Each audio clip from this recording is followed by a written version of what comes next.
Good evening, everybody, and welcome to Talk with the Titans, live from London, UK, all the way to the US of A and worldwide. I'm your host, Kalam, and this is Talk with the Titans. Oh, man. Listen, I ain't done that introduction for quite some time. That lets me know I need to get some more of my American brethren up into the studio. So if you're from America, right, if you're from the USA, if you're from Canada, right? If you're from that side of the Atlantic, please jump onto the panel, join us. We definitely want to hear your say so. And again, if you're from the UK and everywhere else, we got people in Australia, Tokyo, like Israel. Everybody just joins us, right? Sweden, Norway, all sorts. So please keep on joining us, keep on tuning in, keep on telling people to roll up and roll in. All right. So let me share my screen. I've actually sent out the link to you guys. So anybody who wants to join, you already know on Times TV, we give everybody the opportunity to come on to represent their view. This is what it's about. This channel is about freedom of speech. Like, people always wonder, like, Kalam, why don't you talk about your Kemetic stuff? Why don't you do this? And I'm like, the reason why I don't is because I don't want this show to be towards what I'm thinking all the time. I don't want it to go in towards that direction. I want it to be kind of controlled by you, the audience members, you, the panel members, you, those who actually support us and donate to us, donate your time, donate your efforts, donate your resources and money and so forth, right? I want you guys to be the ones who are, steering the boat, so to speak. I want you guys to be that figure. So let's quickly jump in. We got a few topics, okay? So, the good brother had something to do with Shia and racism. Abu Raspect wanted us to talk about dawah over everything. Scatterman saying, nope, let me quickly go. Okay, Davontai saying, like to touch on some Kemetic philosophy, talk about respecting women, talking about the breakdown of Sunni Islam and so forth. Is religion an obstacle to black betterment building? And then the brother Quarain said, or is the walking away, okay, is the walking away from God getting in the way of black betterment building? So there's a few topics that's been actually highlighted and raised. We're going to make you guys kind of start it off and ask some of the questions, right? Like, you guys know how to get in contact with me, right? I'm only going to take some of these suggestions up here from you guys. So what I need you guys to do is simply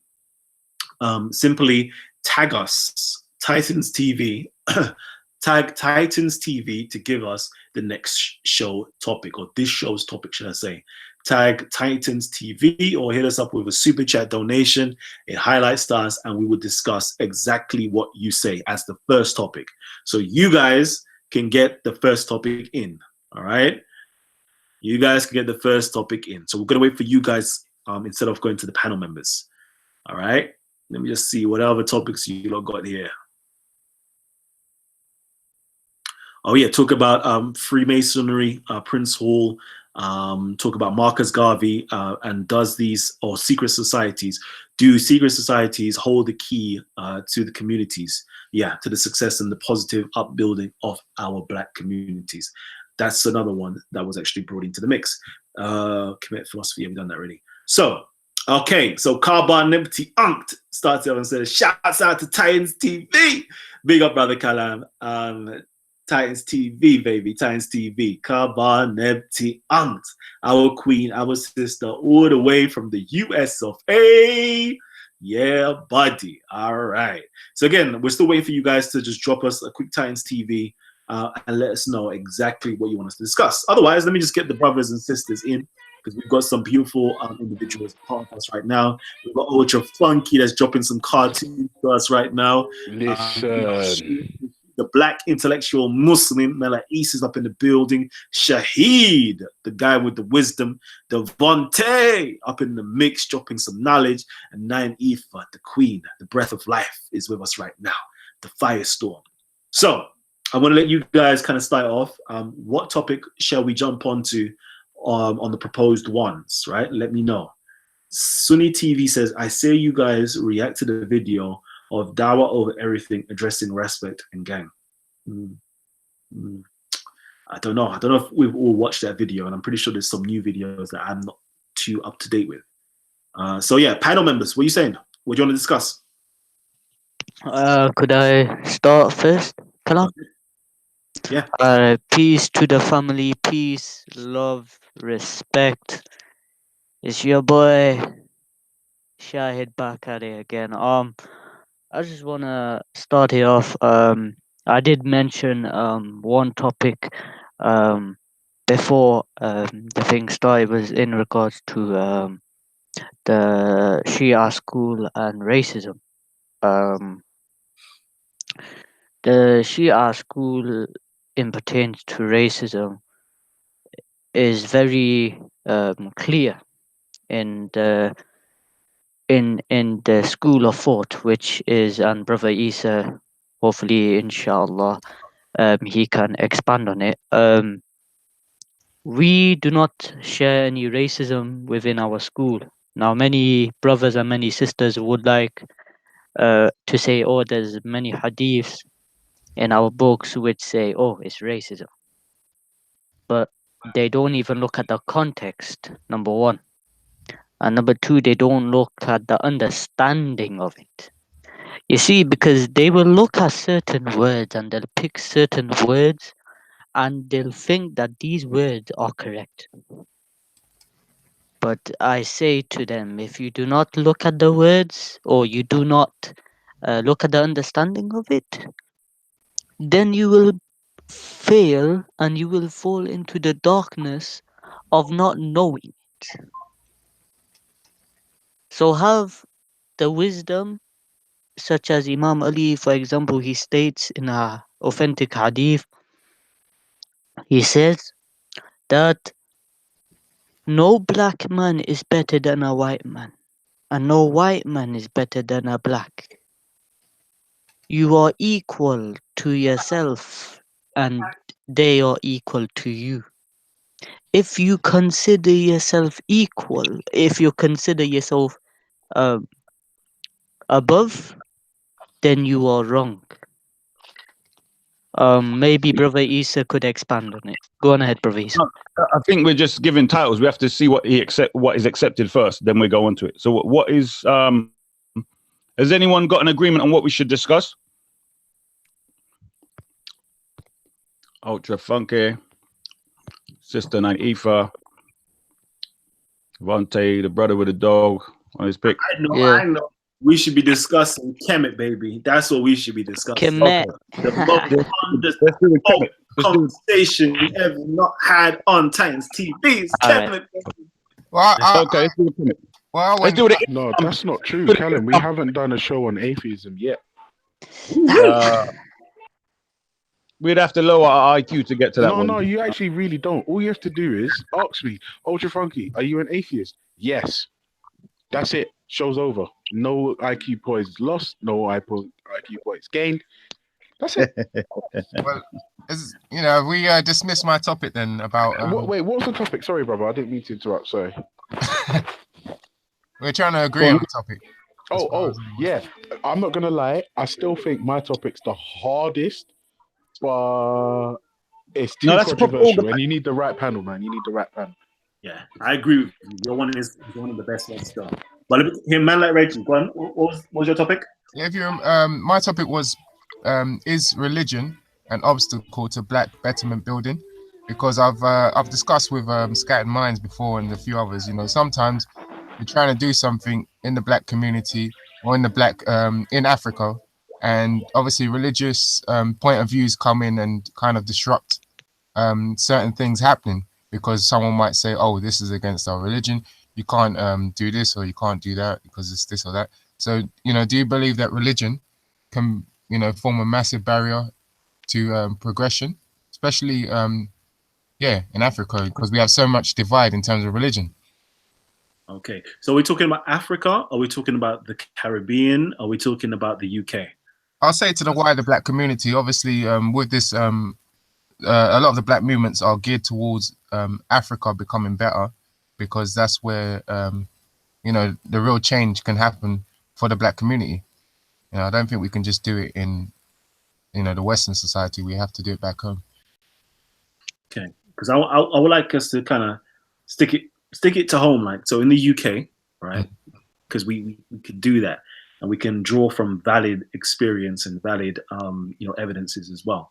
We can do that. I'm pretty sure everybody who's in the Caribbean, who's in Americas, who isn't part of the black identity itself, maybe Irish, maybe in Sweden, wherever other countries that you may be in, they might be able to kind of relate to it. So let's see if we can draw on that. So the question is, does religion, what was it? Say it. Does religion become an obstacle to black betterment building? All right. Okay. So is religion an obstacle to black betterment building? That's the question we're going to pose today. Hopefully, we're going to spend about half an hour on this, and we're going to touch on another topic after this. So let's see if we can actually have nice communication on this. So religion, when we're talking about religion, are we talking about the Abrahamics, or are we talking about other religions as well, like Buddhism, Rastafarism? Are we talking about all religions, or are we just talking about the Abrahamics?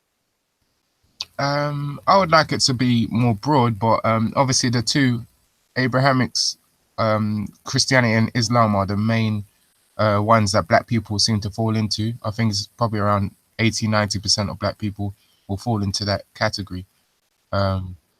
So in terms of black betterment, I think we'll probably focus on them two more than any of the others. All right. So an obstacle. All right. So is religion an obstacle to black betterment building? So it gets in the way. Does religion actually get in the way? All right, we can do that. We can do that. I want to get a yes or no answer from everybody on the panel. Okay, just a yes or no straight answer. So Nainitha, yes or no? Yes. All right. Davontai, yes or no? You can speak.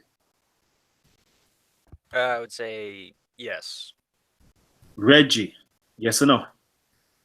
I'm religious, but I would say yes. Awesome. Shahid. I would say no. All right. And then Isa. Who? Isa, you. Oh, sorry. Yeah, definitely. Let's do that. All right. Ultra Funky.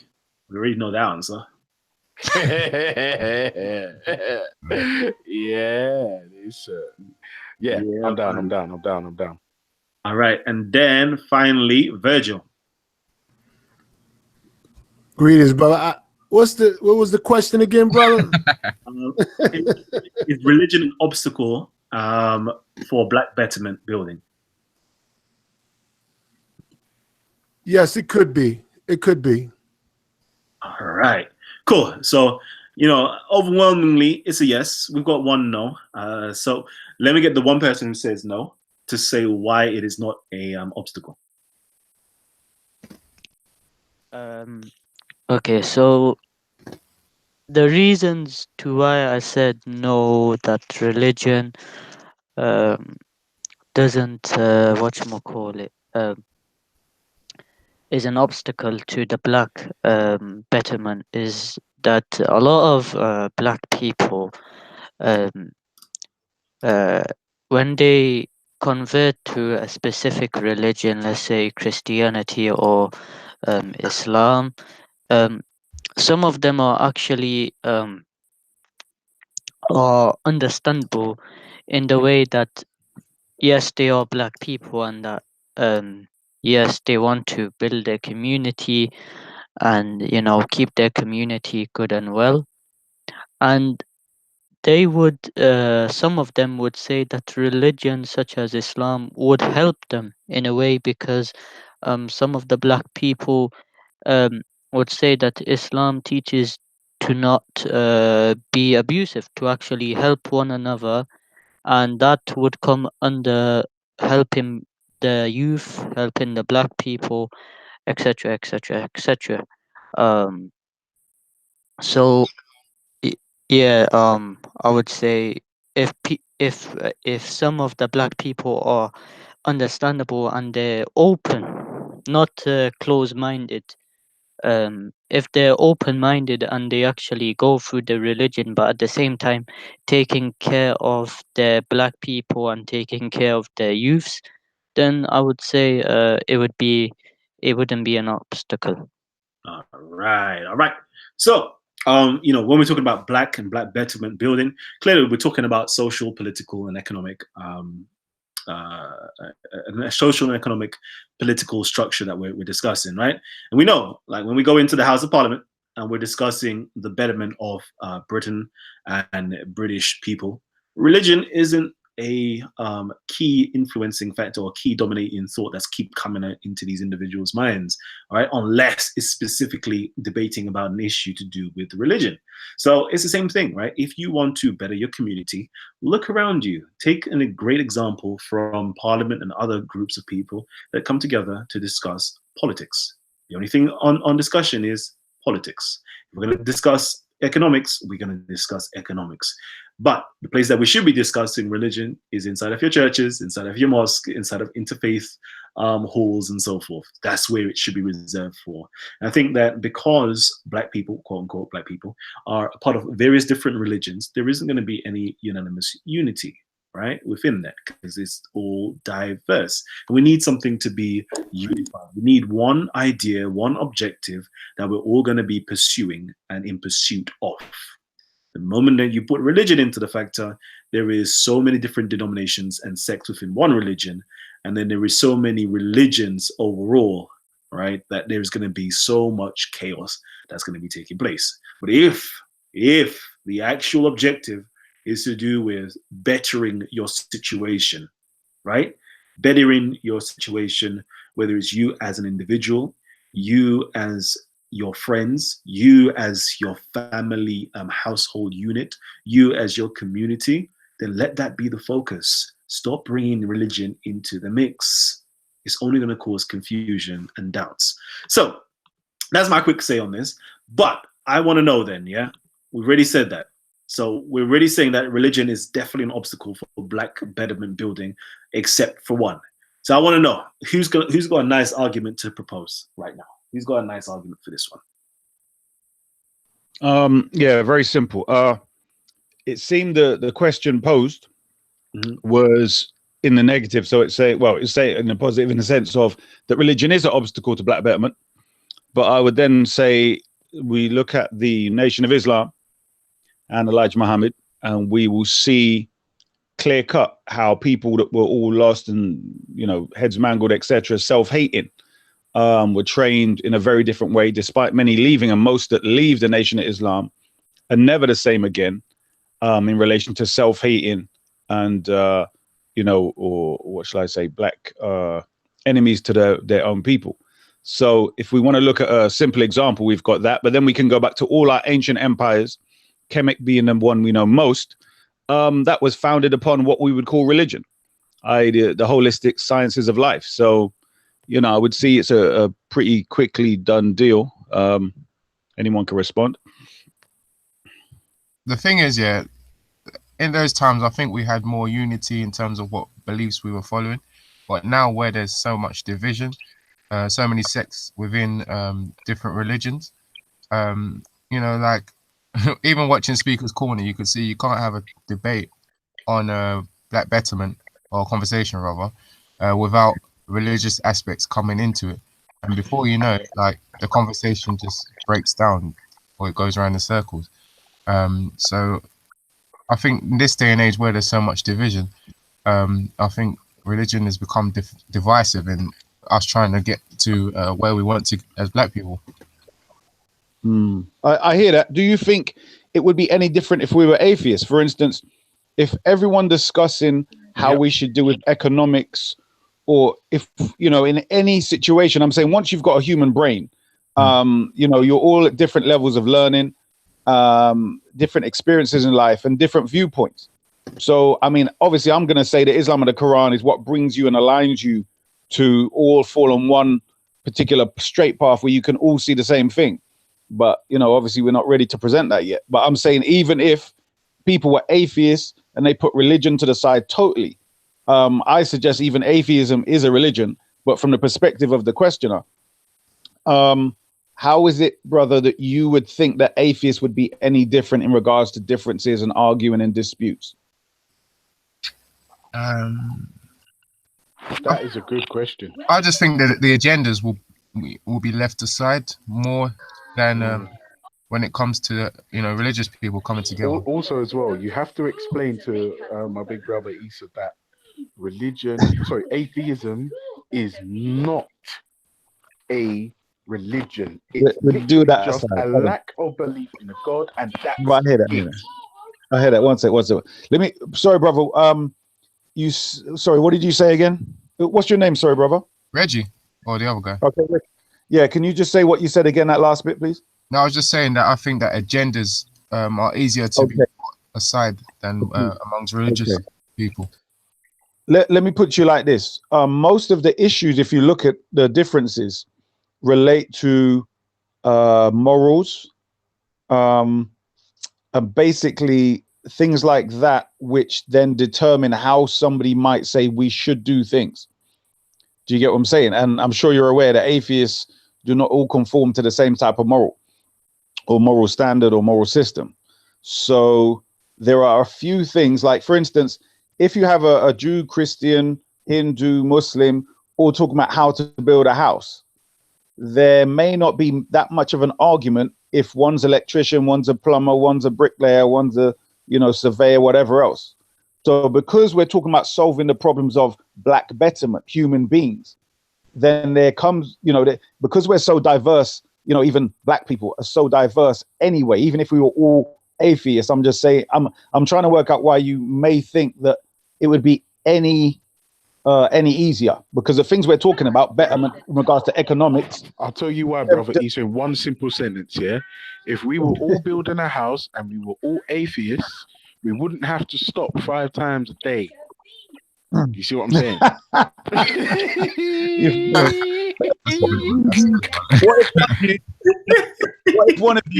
What if one of you was greedy and you had to eat 5 times a day? What about that? You had to eat cake. One of us has to be a bodybuilder. You get me? But there you go. But you're saying, what if one person had to fuck off? Sorry, Kalam, I'm so sorry. Sorry. If one person had to go away, or 3 or 5 or 10 people had to go away and eat 5 times a day, I'm saying, like, there's certain people that have to pray 5 times a day regardless. So even if 10 people who were atheists went away, like, the house would still be being built by the rest. You see what I'm saying? But this is what I'm saying. We know that Muslims have built empires, right? Despite praying 5 times a day. So I'm sure they can build a house. You get me? So, but what I'm coming back to what we're talking about, which is black betterment in regards to economic, social status, etc. I'm just trying. I understand totally where the brother's what he's saying. I'm just trying to evolve the thinking, let's say, towards once we exhaust that, it's not what we call religion. There is something that we have to align ourselves to, and that is the natural functioning of the logic, reason, and rational faculties that we have as human beings. And I'm saying when the Islam of the Quran comes out, you're going to see that is literally the way in which these problems are solved. So Ultra Funky, you can be the one I use to demonstrate the example of how atheism definitely would not be the solution. Okay. Yeah, and that's the thing. Like, bad like Ultra, that's what Ultra don't understand. No, like that's talk man, make me understand it. Make me Ultra. Help me. Ultra, yeah, seems like a very good-hearted person as an atheist, but guess what? It's subjective. Like, not every atheist is gonna have Ultra's personality and morality. You know what I'm saying? Some atheists think raping little kids is okay. Yeah, and but come on, what about Catholic priests, bro? Catholic priests. Yeah, but obviously, then, but if there was actually following their thing properly, they would know that's wrong and they can die for that. That's the thing. That's what they do in secret. No, but bro, listen, I know it's wrong, and I don't need to appeal to any cosmic entity.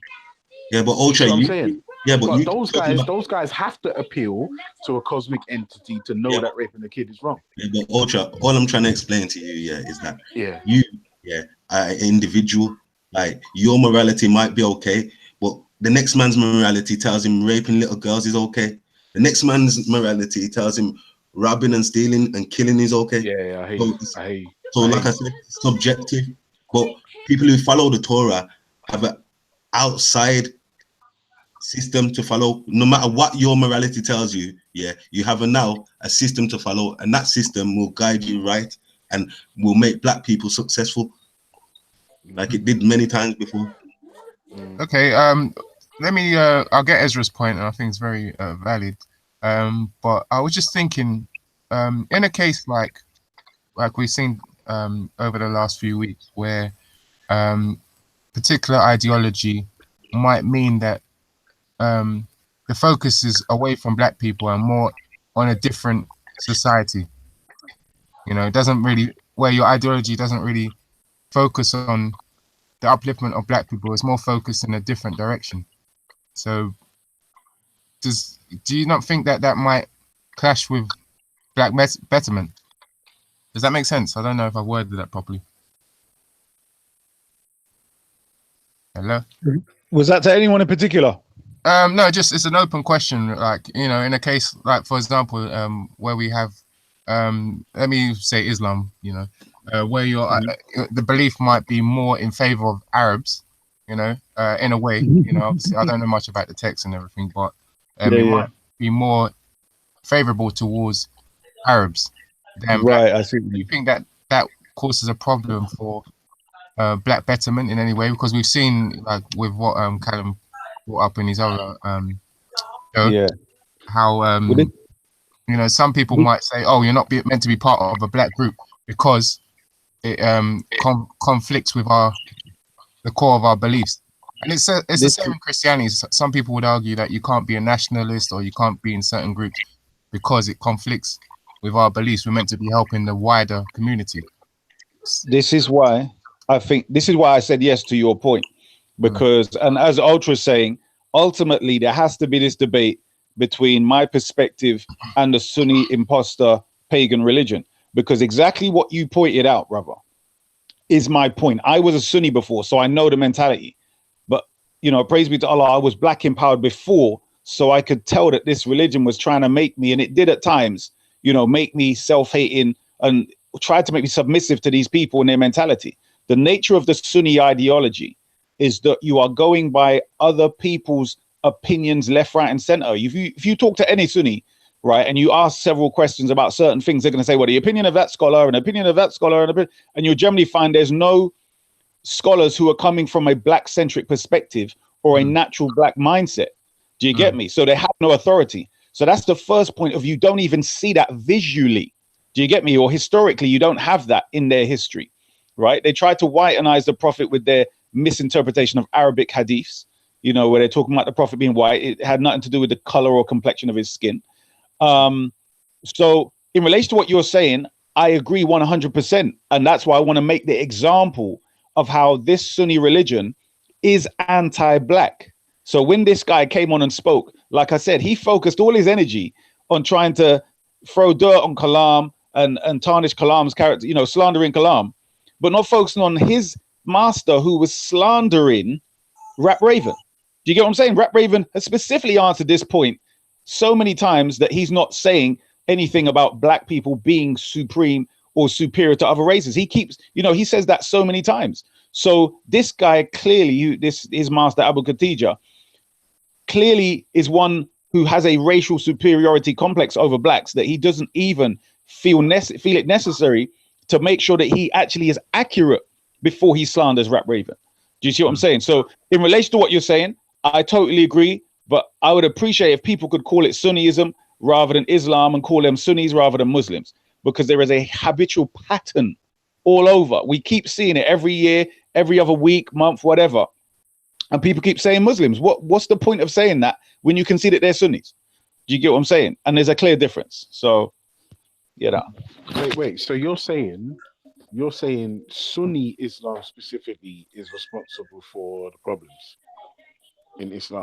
Because I, if I'm honest, remember I'm an atheist, so I'm not. I don't have a horse in this race, but I would disagree with that. I would say, like, I feel like you need to be more targeted in your language, because I would contend that not all Sunnis are the ones running around doing the racist stuff, sending videos and all this stuff. There's some like seriously cool Sunnis out there. Do you get me? So I feel like maybe right. Like apply who you're talking to like no. specific people. Let me help you out. Yeah, help me, Those, please. so for instance, if you had an island where it was only Sunnism, where black people were raised in Sunnism, they would be 100% anti-black, right? Because these various pro-black... You're saying an island full of only blacks who did only Sunni Islam No. would be anti-black? Brother, only Sunnis. Yes, only Sunnis of various colors and races. Yes. The blacks of the whole lot would be anti-black. In fact, even if you said they were only black people and they were Sunnis, they would be anti-black. Hear what I'm saying? As in, they would have an inferiority complex in relation to the scholarship and the opinions they take and aligning their thinking with the people who made the religion up. But what my example was an island where you had various races of Sunnis. The blacks there, you wouldn't have no pro-black Sunnis. Do you understand? The pro-black Sunnis you're talking about are ones who have knowledge of Elijah Muhammad, Marcus Garvey, Malcolm X, Noble Drew Ali. So they have these things there to latch onto. You get me? And they're doing this hybrid merger thing. They're not coming organically from the Islamic ideology. With me, I'm coming direct from the Quran with what I'm saying. All of what I'm saying in my perspective from the Quran, they're trying to hybrid and bring stuff in. And that's why people like his master was giving him the Sunni religion and saying it's not part of the Sunni religion to be just with black people. That's just, that's it. So when his master was, when that Jamaican guy's master was talking, he was talking truth. That is the nature of the Sunni religion. You know what I mean? You black people cannot, so you're not allowed to solve your own problems independently.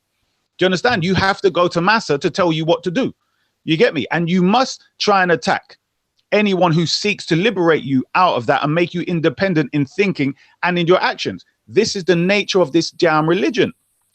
When you're telling me there's some Sunnis that are okay, I'm not talking about the individual people that are okay, because that's just natural. You get humans that are okay. Amongst even in the KKK, I'm sure there's some people that, they don't really like the killing, but they think, probably this is the best way because they're fearful and rare, and they might leave in a couple of years. But my point is that the ideology is what produces it. So I'm saying, why would you point at these people and say, well, he's good, he's bad, he's good? What's the point? But the whole damn ideology is anti-black. Do you get my point? So it solves the problem. Yeah, I'm being honest. I don't know enough about the specific doctrines you're talking about, but you seem really adamant in your conviction. But so you're saying, so just for argument's sake, if every black Muslim was a Shia, we'd be okay. If every black Muslim was a Muslim, or every black Sunni was a Muslim, meaning, are you saying Shia Islam? Sorry, Sunni Islam takes you out of the fold. I'm saying Sunni Islam is absolutely paganism and is worse than Christianity and any other Judaism. In other words, wow.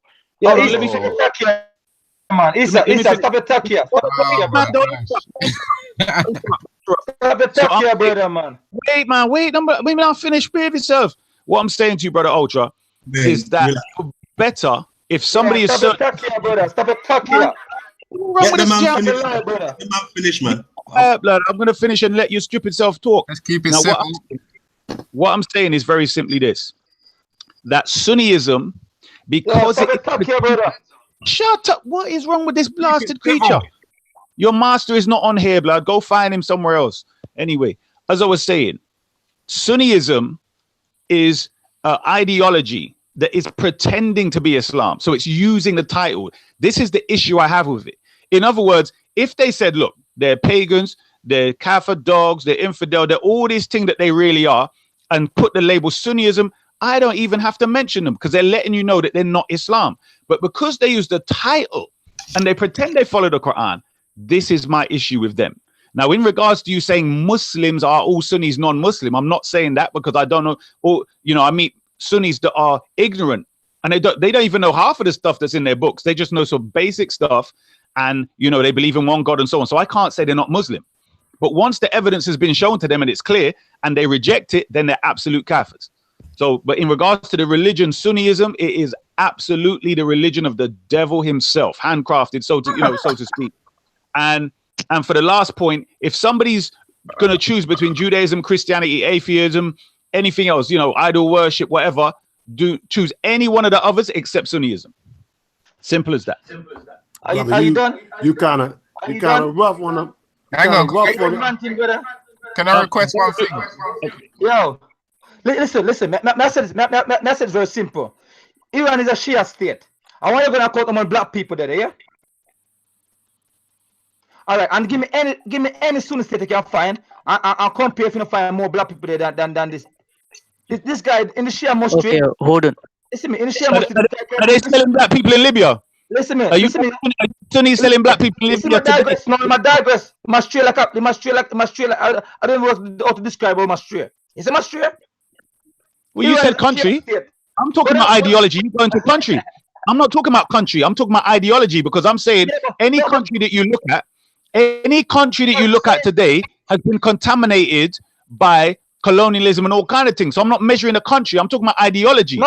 Which shows that you can't even defend your ideology. Indirectly, you want to say you're Shia and you not racist. Listen, remember very clear, yeah. I say racism exists in all kind of people. That's what me say. Yeah, I didn't say racism. I said ideology. Why? That's what me. He said the belief. He said the belief, not the country. Hold on. You're not qualified. Listen. Hold on. No, you haven't passed the IQ test to come into this panel right now. This is a different panel, bro. This is intelligent people conversation. I'm not sure he's a fool because you follow Shia. Hold on, brother Conan, you follow. Hold on. Tell your name, bro. Hold on, Shahid. Hold on, Shahid. Hold on. Tell your name. Spell your name, bro. Spell it. Let me hear. Let me see if you can spell your name. You're done slight neck. What even topic we talk about now? Half of this panel, man. All right, hold on, brother Conan. You wanna attack countries, yeah? Why don't you disagree with your country, Saudi Arabia, for making your Sahaba houses turning into toilets? Do you agree with that? Do you agree with Saudi Arabia turning your houses into toilets? Shahid. Don't let him take it. I mean, this is Sunni is a chaotic. Shahid, wait, brother. For those who have sense, beloveds, yo, listen, y'all losing control. Not your brother. Hold on, Brother Virgil, I just want to say something. Listen, what you find is, we were having a very good conversation, and the conversation was going in order of basic consent.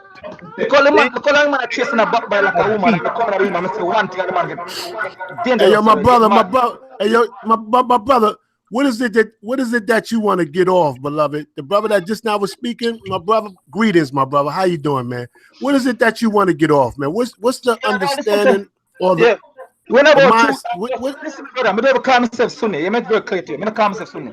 When about truth and justice, the man, he is a Shia, yes. If you go to any Shia, guys, calm it down, guys. Calm it down. Go ahead and speak, my brother. Yeah. If you go to any Shia mosque, brother, I want to count how many black people you have in the mosque. You probably find less than 5. If you go to any Sunni mosque, you probably find 50 or over 50% and more. I want to use the intellect and think for me. In a Shia mosque, they will never let Isa lead the Salah. He cannot lead the Salah here. You don't have no voice in the mosque. Now, if you go to any Sunni mosque, you got a black brother who will give speech. Even the same individual, like Kalam, take 2 video and take the person's speech out of context. In his mosque, you got black brother like Abu Hakim, Bilal Davis, a black man who speak in the mosque, and black brother who lead the Salah. Isa cannot do that in the Shia mosque. How you know? So you're telling hold the brother Isa. Listen, brother Conan, you're saying that a black Shia cannot lead a namaz in a Shia mosque. I tell you, my brother, come down Blackburn, come down to the Shia mosque, and you see how many black people lead Salah. You telling me a Shia brother who goes to a Shia mosque, I tell you something, who leads the namaz? A black Shia, mate. And you're telling me there's no Shias that lead namaz. Wait, one sec. What I'm saying is we don't entertain him on the childish arguments, brother. What I'm saying to you is I'm talking about the ideology, right? He want to talk about a country, then he want to Yes, talk that's about what I'm masjid. saying, yes. What I'm saying to you is the level of conversation of certain people. Yeah, they would down. Hear what I'm saying? Even if they, because if I said in response, yes, there's loads of black Sunnis, but they're coons and treacherous to black people. So what bloody difference it make you tell me there's hundreds in your Sunni? Not all of What them, difference but is- some of them. The the masonry is like a specific fool, man. people. Listen, brother. The ideology would have an impact on the people behavior, don't it? What? Speak slower. You talk too fast. The ideology would have an impact on the people behavior. The ideology will shape the way you run the mosque street. Yeah, that's what he's Brother. saying. That's what he's saying. No, The But how come in ideology. Shia mosque, the black Yo, man come cannot in. give us speak. Yo, Hold on, brother brother, Conan. brother, Have you seen a Shia mosque? Have you seen a Shia mosque? Yo, Come down, Blackburn, what the fam. brother's trying to say. You ain't know nothing. Again. No, You can't prove me. not working on something. Yo, Shahid, listen, come in. What he's trying to tell you is, yeah, it's the ideology. That's exactly what he's saying. Like, you're just not even, did you even listen to what the man said? That's what I'm saying, brother Ezra. Thank you. Ezra, listen carefully. It says, your ideology have an impact on the way you live your life. Like, for example, you are Hebrew Israelite. Your ideology make you believe that you is the only chosen. Children of Israel is the only one going paradise, and everyone is going hellfire. He's Because your changed the ideology. topic. He's changed the topic. See, No, I'm giving an example. see this. He's changed the Step topic. back like a slow now. I'm giving an example. What it is? Ideology have an impact on your live life. Many brothers have just seen what just happened, bruv. This guy Oh, just you know, changed but it into slandering a Hebrew, fam.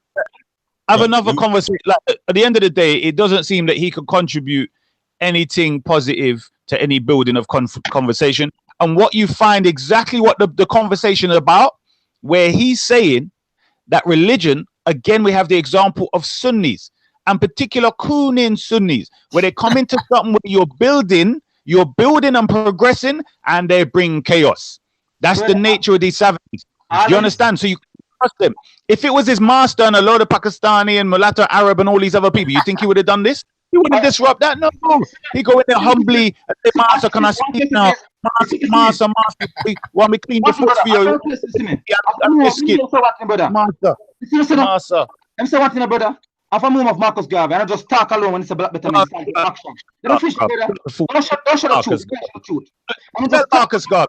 Marcus, you're not just like a woman now. Shut up, let me speak, brother. Wait. Wasn't your thing called that tribalism, though? How can you follow brother, that? I'm just Hold on. talk. Listen.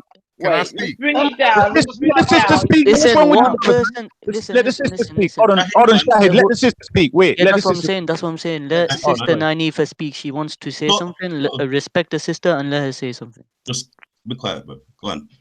All right, well, give thanks. I mean, look, all I really wanted to say as I'm listening, yeah, is unfortunately, just by yourselves, you two gentlemen are proving the point. Do you understand what I'm saying to you? Because for me, if you can't even come together under one religious banner, yeah, all of us coming together under the many different ones that we're all under, it's never gonna happen.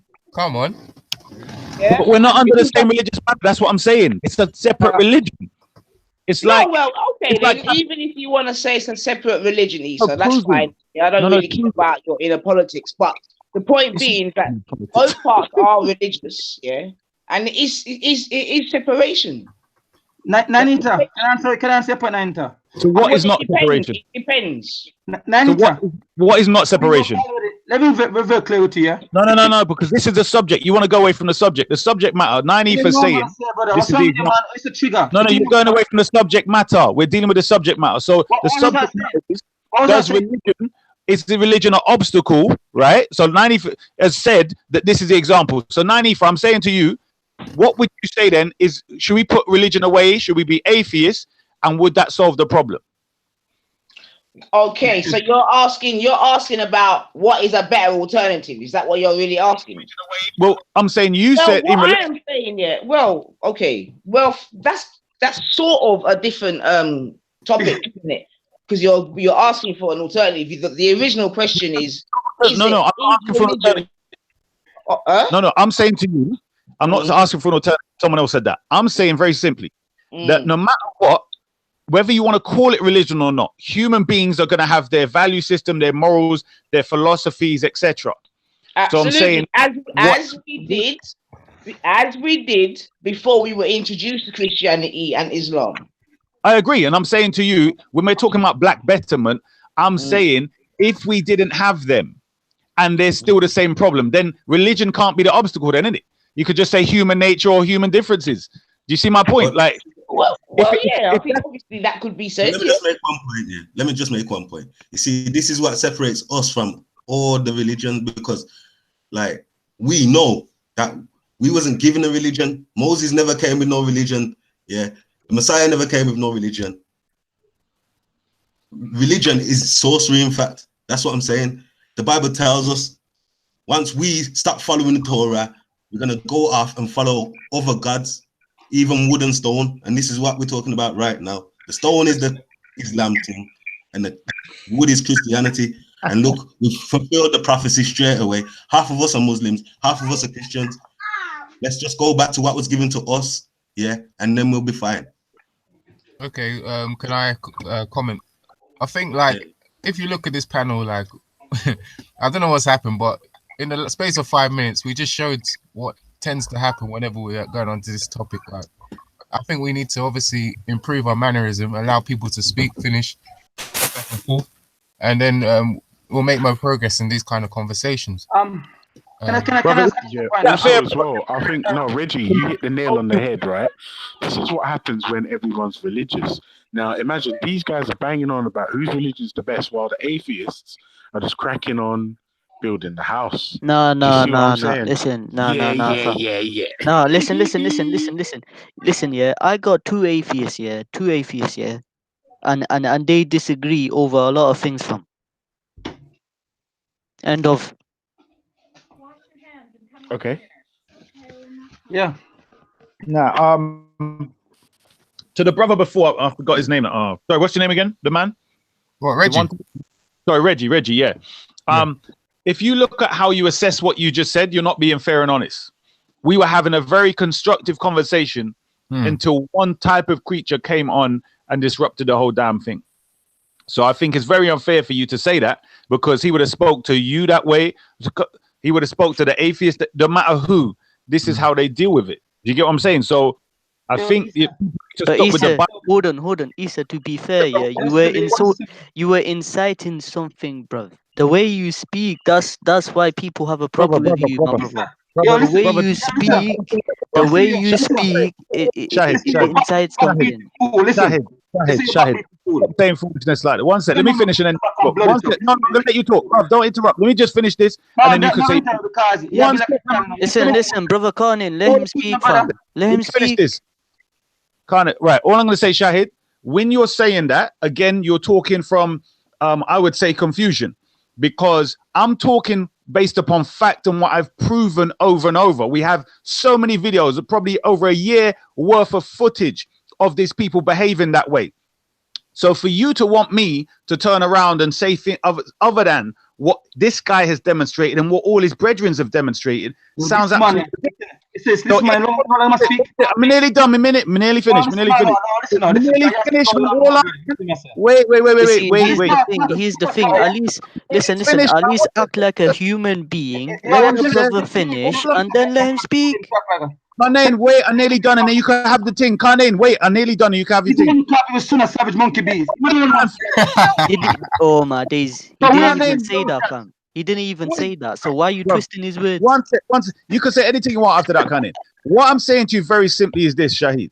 I'm saying that get the shot out because they don't care about black people. Some of them are shag white woman in a brother. They don't care about nation building black people. Okay. We don't care about black people. Listen. If we don't care about black people, why do you people go keep? These are Indian. Get out the room too. What? You can't catch me. You can't relate to black people struggle. Get out the room too. Oh, listen to this. Listen, I'm a black man. I'm a respectful black man. So don't tell me I'm not black. Listen, I'm saying to you, some of your record. Don't tell me I'm not Somali. Who told you I'm Somali? In your center, I'm a part of that. So who told you I am Somali, my brother? Who told you I'm Somali, my brother? Where did you get this from? Where did you get this No, from? no chakra Hold on, card. hold on. Sunni, hold on. Let me just say this piece, and then you can rant and rave and spoil the show. I just want to say one thing. Hold on. Then you could do a speech. Yeah. Let me just hold on, Khan. You could do your whole talk and everything. What I'm saying to you is that the way that people learn things is by accurately labeling them. So what I'm saying to you is, if I was saying this about neo-Nazis and so on, because they clearly declare themselves being anti-black, the KKK clearly declare themselves this manner, then you think that's the only way to be okay to label them in the opposite and call them names, etc. I'm saying the what is worse. Hold on. Oh my days. Let the man finish. Shahid. All this talk is all this Christian is Let not. the man finish, fam. So all this talk is rubbish. All this talk is not. You see, this brother, you see, here's the problem. Here's the problem, yeah. No, listen. Shahid, You see, the thing is, yeah, you can't even let one single brother finish, fam. This is your problem. You don't let a single brother finish, yeah. If a guy insults you, you get triggered all the time, fam. This is what happens. Too much fire in your belly, man.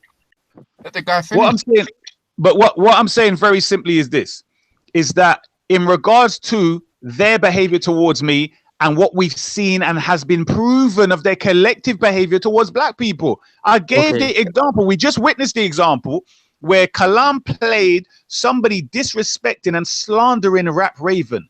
Instead of the man come on and say, you know what the guy said about Rap Raven is wrong, and then say, but that does apply to others. He didn't bother. He went to Kalam this, Kalam that, and you said this, Katan and all. So what I'm saying to you is, by you trying to give these people all kind of space and say, well, I know some Sunnis that are good and all this foolishness, rubbish.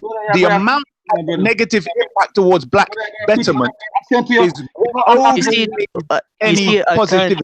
Shahid, just shut up. Let me speak now, man. You see, listen. I know about. Listen. You was talking to me. Let me answer now. You wanna answer? You wanna talk? Keep your mouth talking then. The man speaking directly, so let me answer. Shahid, just back up now. Is there a woman or something I have to defend him? Listen to me. All right. I speak to Kalam. Kalam, no, I speak to him in the park. I'm speaking to Kalam blatantly. You understand? I'm not beating on bullshit people. I'm repeat again. Neither Kalam, nor you, nor the no black betterment group. I am one of them. You understand me? Online and also in the street, we're doing our bit to better black to help black people in society. So I'm not just words. I'm asking you, Kalam, what you do? Everyone go quiet now. What did you just say? Bro, to be fair, like the last 10-15 minutes has just been an ad for atheism. Like if you get like you guys are Muslims, like if you get Ansar on here or academic screeching, this is what the argument will be. Yo, academic, yo, Ansar. Wait, hold on. I agree. No, I agree. But I'm just talking about our religious theologies or lack thereof. Yeah, okay. But all I'm saying is, you man, do you believe in God? Nah, me neither. Cool, let's go get drinks. Done. But the argument. Hold on a second. Yeah, just because. Hold on, brother Ezra, could I say something? 1 second, man. Okay. Wait then. What I'm saying is, look, Ansar's an atheist. Like he said, he should be all happy-go-lucky. But what does he do with his time? I don't know. Religious conversations, talking nonsense, with wasting his time. So that's what he's doing with his atheism. You know what I'm saying, bro? Marcus Garvey have Muslim, Marcus Garvey have Christian, Marcus Garvey have black atheists. You have all kind of people in that group. As about your agenda and what you want to accomplish, and you focus on that. Wait. Do you agree with that, Khemet? Do you agree with what you just said? Khemet, do you agree that? Other things. No, Khemet, do you agree with what you just said? Do you agree with what you just said? Like what just came out of your mouth? Do you personally agree with that? Let me finish what I'm saying now. It's important, Khemet, because I want to just make sure that you believe the things that you say. You just said Marcus Garvey had Christians, atheists, everyone. Do you believe that? If I didn't believe it, I wouldn't have action receipt to show you. Then show the dalil, fam. Show the dalil. I walk the talk, brother. I'm asking you, Ultra, are you walking the talk? All right, let me jump in now. I've been away for far too long. Can I get everybody to mute their mics? How was the food, Kalam, before I mute up? How was the food? Hey, it was bloody awesome, mate. Yeah, you missed a bit. You missed a bit. Get that cocktail stick quick. Yeah. You know, nowadays I got to check to see if there's anything in my beard, you know. Jeez. All right, cool. Now we're good. All right, so we just discussed, you know, we didn't discuss, we just touched on Marcus Garvey, right? Which brings us to the point of, you know, secret societies and Freemasonry, all right? Now, this is why y'all need secret societies and Freemasonry in the Black community. Why, you may ask? Because once you go into Freemasonry and secret societies, you can put all the religions besides, you know, all religion, you know, now gets stripped at the front door. Imagine that. You all can now go underneath one banner. Imagine that. You could be a Muslim, you could be a Sikh, you could be a Hindu, you could be a Christian, and you can just join. And guess what you'll do? You now focus on one thing, bettering your community, right? Having a successful community. That is why Freemasonry and secret society is actually the cure to Black people's problems. All right, who's with me? Takbir! Who's with me? Are you serious, beloved? Anybody? Anybody? All right, so I just got set up. I got set up, right? He's partially correct. All right, because you know, scattered minds. Okay, let me just quickly get this. Yeah, scattered minds. Yeah, all right. I see how you just set me up. He says over here, right? Now I'm putting it back on him, right? So I'm trying to hide my face. Ooh, where is it? Sorry. Hold on 1 second, everybody. I'd like to talk more about Prince Hall, Marcus Garvey, and whether Masonry and secret societies hold the key to communities. All right, so that is the topic I would love to actually discuss. All right, let me just get it up. Let me post it. All right, shouts out to Scattered Minds for bringing this up. Scattered Minds. All right, so Prince Hall, Marcus Garvey, and Freemasonry and secret societies, do they hold the key to communities? I'm gonna send that shot out to Brother Shakara. Shakara first. Where you at, Shaka? Is it because I'm a Garvey yet? Yep. All right. Oh, a bit of a disclaimer. Yeah, I'm holding my 6 month forward. Yes, if you hear some random noises in the background, that's what it is. But yeah, yeah. So I want to start really by saying that I do think that Papa Garvey and the UNIA ACL, his organization, had a very unique approach to the issue and the question of religion. Yeah. But before we get into that, I want to quote somebody who they also started their own secret society, a man by the name of Baba Yusuf Ben Yochanan. Yeah. Craft of you know, the craft of Amen and them kind of things there. And he said that religion is the deification of a people's culture. Yeah, religion is the deification of a people's culture. Therefore, the religion always empowers the people within whose culture the religion is expressed. Yeah, and so there is no religion that is born in a vacuum. Do you know what I'm saying? Religions are always born out of something. Yeah, and generally speaking, when you check the actual modes of expression of the religion, you can generally speaking trace the culture from which the religion is coming from. And so there is like, quite as it's kept, there's like a proper, like, really obvious but kind of understated relationship between religion and nationhood. Yeah, most of the nations in the world tend to have a religion that they're associated with, and they build their nation around the pretext of that kind of religion. And why that's particularly important for us as African people, in my humble opinion, is that throughout our sojourn, we our oppression has been unique in the sense that it has directly those who have oppressed us have directly tried to attack and steal from us our culture. Yeah, and so I'm saying all that to say, if we're talking about Black Betterment building, it stands to reason that the best religious or spiritual cultural focus for us, the best spiritual or religious focus for us is one that affirms and is built upon our own culture. Yeah, anything else, yeah, breeds self-hatred, breeds inferiority complexes, and them kind of things. Yeah, but I must be able to see the highest expression of principles within how the Creator created me and what my people collectively have brought to the world through on the basis of how the Creator created me.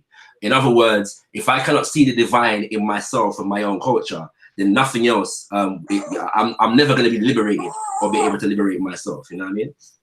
So yeah, I know I kind of didn't quite deal with the Marcus Garvey question. You know what I'm saying? Yo, big up Shakira, bro. It's the first time I've ever spoken to you, man. Big love, family. I give thanks. Blessings, bro. Yeah, we like that. Big up to that talk, Shapper. Right behind you on that one, bub. Give thanks. Give thanks. You know? Yeah, man, I agree. And can I just add to that? Yeah. Like, No, not yet, because you're gonna say that certain things are satanic. So I was a bit laughing. And now I'm not even talking about that. Hold on. Hold on. I'm just gonna quickly say, because we've got people like Konsu who's trying to jump in. So if anybody is feeling gracious or kind or generous today, certain other individuals are trying to jump onto the panel, and it would be excellent if they were on the panel. So I think the panel may be full, but if it's not, I think it may be full. Right, I'll speak to you. I'll come off, man. No problem, man. Thanks for having me. I'll speak to you soon, bub. All right, Queen. All right, salute. Bless up. Thank you. Is the topic going to be mainly on Freemasonry and we're gonna juggle through, right? So we tried to spend like half an hour, even though we spent like 60 minutes, it's saying, on the last Raspect Al Rastafari.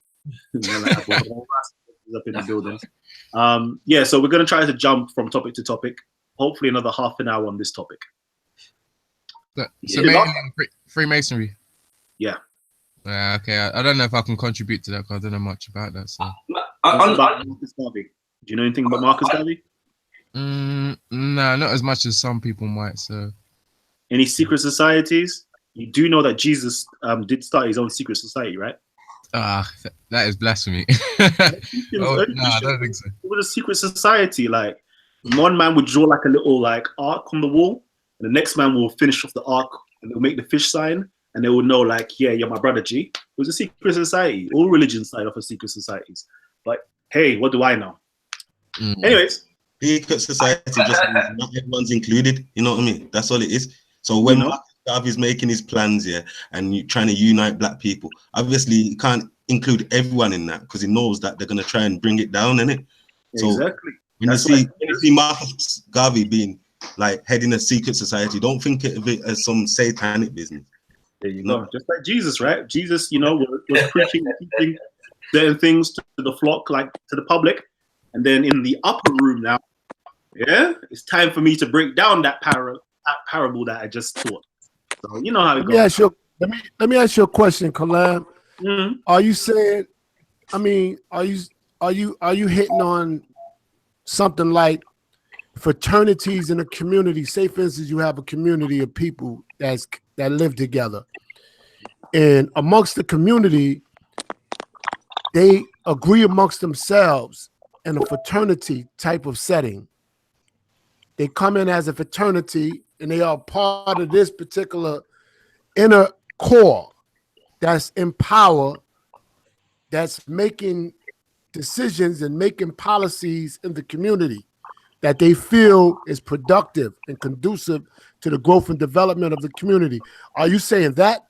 Because if you're saying that, then that would be a better take than saying, well, let's have a secret society, a fraternity of men in power that has the influence over the community, coming together, putting their heads together and making moves on that level like that, utilizing their influence and things of that nature and get the community to participate. Yeah. That could be like a cure, I believe. Definitely. So, we've got it down here. We're talking about Prince Hall, of course, Black Freemasonry, or Afro-American Freemasonry. Then we got Marcus Garvey and his own orders that he set up. Then we got actual Masonry, which is against popular belief. It's not a secret society. It is actually a society with secrets. Dun, dun, dun. And the reason why I say that is because we all know about Freemasonry. It's not really a good secret society if we all know about it, right? And then we're talking about secret societies. I guess there's all those different things, and all the key communities are they going to be helping us to be more progressive? But I know we got somebody that's new in the panel. We got J.R. Rogers, J.D. Rogers. Talk to us, King. Hey, what's happening? Can you hear me? Yeah. So I have an opinion, or maybe some studies about the Freemasons. My understanding about some of the history is that at one time they did absorb the Knights of the Templar, and I understand some of the Christian movements during the Crusades, basically being funded by genocide and rape in Africa. And I think if we're talking about a group that is going to be leading towards African empowerment, then I don't think we can really use a group that is currently being led by wicked whites.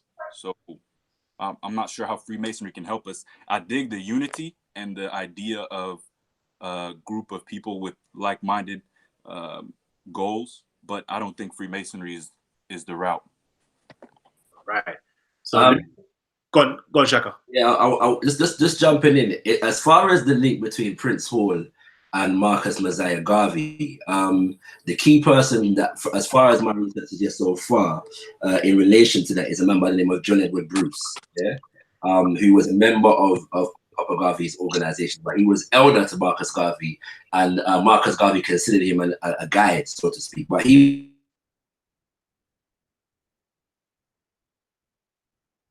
Yo, Shaka. It's just me, but Shaka is just cut out. Somebody speak now or forever hold their peace. He's cut out. He cut out, bro. He cut out, defo. Ultra, did you have something to say? I know you was dying to say something before. Yeah, I was dying to tell you, brother Kalam, I have 0% knowledge on masonry, so I'm gonna put my mic on mute. All right. But you see what that is? That's intellectual honesty. I'll say one little thing, something. In relation to secrets, it used to be secret. People wouldn't know or openly reveal that they are Masons back in the day. So they'll just do whatever they're doing and people wouldn't know they're Masons. Do you get what I'm saying? So if you ask a lot of the older people who are, you know, maybe in their 90s and stuff like that, and even those that are younger and tell you the tradition before, it was, you know, it wouldn't really be known. It would just be like, oh, they do some weird stuff. Do you get what I'm saying? Or do you get me? So it was kept secret among them. Now I find people will openly tell you I'm a Mason, but there's just certain things I can't disclose to you. Do you get me? 100. And we've got a Mason that's trying their very hardest to come onto the panel. So if anybody is willing to drop out so we can get our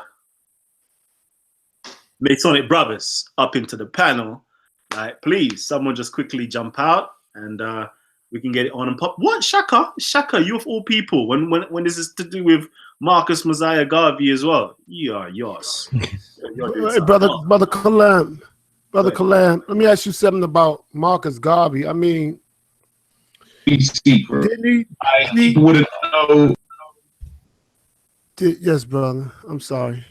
You was talking before. Go ahead, continue, brother. Go on. The series. Go ahead.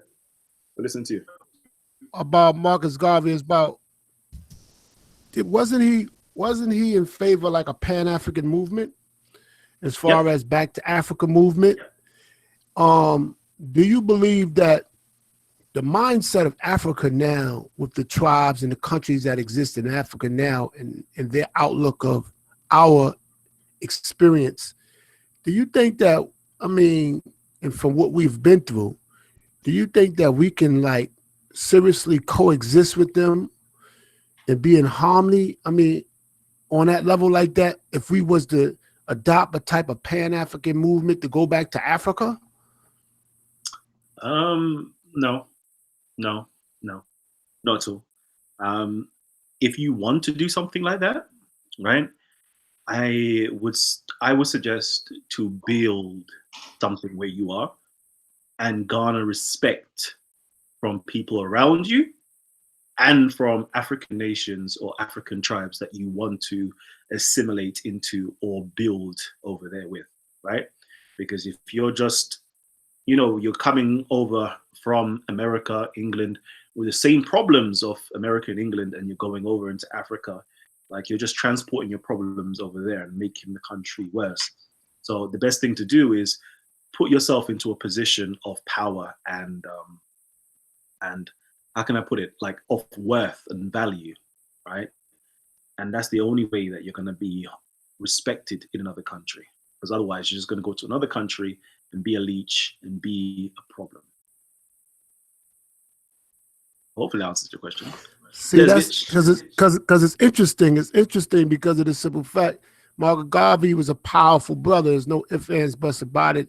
You know what I mean? Economically, mindset and everything was powerful, you know, but the concept of, you know, going back to Africa, man, that's a little bit uncomfortable with me right now because of the simple fact, just experiencing the individuals that come over here from Africa and how their attitudes are toward us is amazing, man. It's like, you know, it's amazing, man. It's just, you know, I'll let it go with that. But can I ask a question, bro? Yeah, I just want to ask the brother a question in relation to the attitude that you find with Africans from the continent coming to, I think, is it America you say you're living in.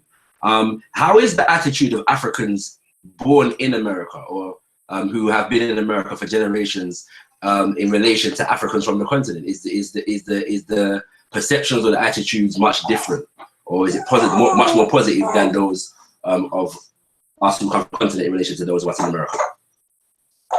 Well, my experience,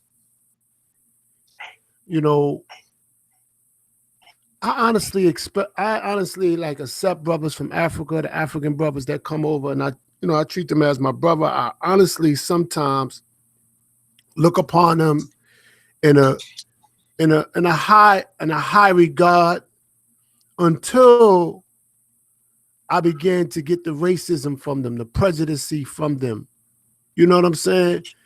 You know, being Muslim and being amongst communities, seeing how they operate within the mosque and seeing how they operate amongst themselves and seeing the treatment that they have toward other brothers, it's sometimes eyebrow raising, man, you know, and you gotta like, I'm not going to use them as individuals that going to make me judge the whole continent. You understand what I mean? However, you know, it's not a good look. It's not a good look. And I believe, and can't speak for all of African Americans. However, I believe that a great number of African Americans and whatnot, they probably approach the manner with brothers from Africa in the same manner. We look at them on a certain level until they begin to, you know, act in a different manner. Now, I know in the past, people, you know what I'm saying, used to make fun of Africans and things of that nature out of ignorance, but I'm talking about the mature minds. I'm talking about the mature minds that are around, that have grown, and that, you know, have more or less, you know, came into themselves and stuff like that. They approach them brothers in a certain manner. And it's interesting, man, the reaction that they get from them, man. It's interesting, man. It's really interesting. All right, I think there's a few things there, yeah. And I mean, I'm this coming from a Garvey perspective, yeah, and more not just a Garvey perspective, but a broad nationalist kind of Pan-Africanist perspective. One of the reasons why Africa is focused on so much is not only because it's the land of our historical and cultural origin, but also because when we talk about concepts like independence, sovereignty, autonomy, all of these things are based around land, yeah. And the ability to become custodians over specific areas of land, yeah, and develop, yeah, your own culture, your own civilization from the basis of this land, yeah. And I'm not sure where I got cut off before, but I was saying that John Edward Bruce, who was a member of Marcus Garvey's organization and a guy from Marcus Garvey, was a member of the Humane Order of African Redemption, and also the Royal African Society, both of which are coming out of Prince Hall masonry, yeah. So this the idea is that in African organizing, the idea of going back to Africa, people tend to do this idea disservice here, because it's like when you look at organized groups of people that have actually performed this, yeah, as a means of bettering Black people around the world, they've never just got together, picked up themselves and gone to Africa, and you know what I'm saying, them kind of things. No, you've got people that were actually, you know what I'm saying, organizing groups of people, yeah, and institutions and them kind of things there. So I just using Marcus Garvey as an example. In the 1920s, Marcus Garvey and the UNIA sent an estimated £50,000 worth of dollars, yeah, of that money in the 1920s money worth of industrial and technical equipment to Liberia, where they had purchased I can't remember how many acres of land, yeah, in order to help start building over there, yeah. Now cut a long story short, America and the British Empire at the time kind of stepped in to kind of, intercede into the program, so to speak, and kind of, mash it up. But the point is that it was an organized effort. It wasn't just a random thing. And Marcus Garvey was only building on the legacy of people like Martin Delaney and what's his name going out of my head? I'll remember it in a second. But there are others prior to him that were on that mission and who actually traveled to the continent with organized groups of people and in organization, to better our people globally. 100.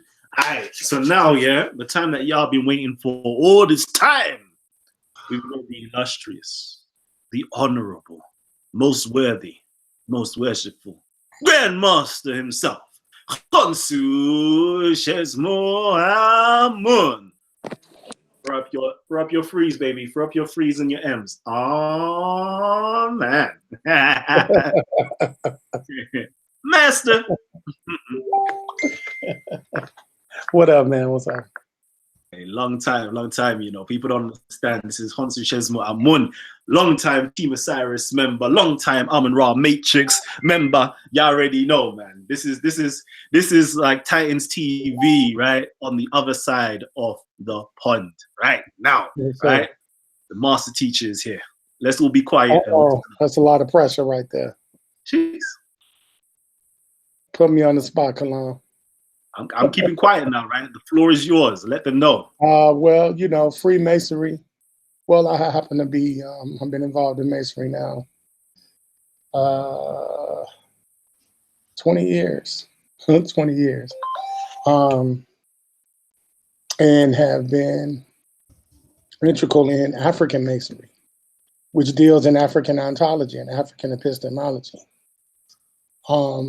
The Bavarian aspects of Masonry have taken a more popular route because of social capitalism and imperialism, things that promote some type of resistance against a system.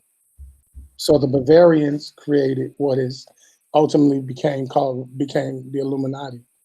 But this system of psychology and sociology, which Masonry is, comes out of Africa, primarily Central and West Africa. It was culminated and came to a high point in the area that we call Kemet, affectionately, or that's globally known as Egypt, because it was a psychological, ontological system of thought processes and how to rationally understand the actions of nature while maintaining a balance of relativity to spirit, and not just saying, well, science has no form of or concept of nature. That's what Masonry encapsulated. As far as it being a secret society, yes, you have various tribes like the Abongo or the Oro or the Nok people in West Africa that had your earliest semblances of Freemasonry. What we call Freemasonry, which is a York Rite term, an American term of original Masonry coming out of the Scottish Rite for their cultural purposes. But by no means, me being a Mason, do I adopt British, Scottish rituals, because I'm not British, I'm not Scottish. That is a cultural adaptation to a much older system of psychological development. It teaches one to have knowledge of one's self-abilities and the ability to self-govern and to be able to understand nature in the most intimate aspects. So it is a huge misnomer as we go into this, spin on secret societies and all these other kind of things, because we get most of the information about Masons from either people who are not Masons or people who are Google Masons. But in order to be a Mason, you got to be one. If you never joined, how can you tell me about being a Mason? Makes absolutely no sense. Because it's secret. I'm not telling you everything. So how do you have the answers? What Mason told you? What made you special that a Mason wanted to tell you all their business? All right, so now I've got a question, right? How can this masonry, okay, actually impact on Black communities in the positive? How can it breed success within inside of Black communities? Most definitely. Well, it's going to teach structure and the importance of psychological health. Masonry deals in aspects of what we would call scholastically the 7 liberal arts, because you and myself, we are byproducts of colonialism. But when we go back into our ancestry, we notice that we get taught tribal things that are passed down socially and culturally that develop our identity. So what Masonry will do is bring about a clear, concise identity of Black people at a global level. It's just like a brother, he wisely said earlier, the need to repatriate. No, we are patriots of this planet as Black people. We are the original people. So it would do me no good to move from North America to go to Africa. The political system is still the political system. So what Masonry teaches is the clarity of self and being and encapsulating where you are as a starting point. Because as an American, even though I am ancestrally African, I am collectively American. If I go anywhere in the world, I'm going to be called an American before I'm called an African or a Pan-African. Well, Masonry teaches the psychological understandings of that, knowing what a political complex is, a military complex is, the inner workings of how the mind works when processing propaganda, and knowing what you're subject to and what you're willing to be subject to and what you're not willing to be subject to. What is good information and what is frivolous information. Being a critical thinker and a critical reader, which then adds to our illustrious paradigm. Because being an African, having this melanin skin is a huge responsibility. So Masonry builds and teaches rites of passage so that we maintain that cultural structure. And that's what's very important about Masonry. Jeez. Hi, brother. Now, I already know we're going to have some people that may have loads of questions, right? Because a lot of people, we've heard about Freemasonry. But right now, we have a source right now standing before us, right? Well equipped, all right? Ready to be tried, ready to be tested. And again, oh man. Yes, sir. So, Ezra and anybody else who's on the panel, fire some shots away at our, master teacher right now, Khonsu. Yeah, what's good, brother Kansu? Long time still. Peace, brother. Yeah. Peace. Couple questions still.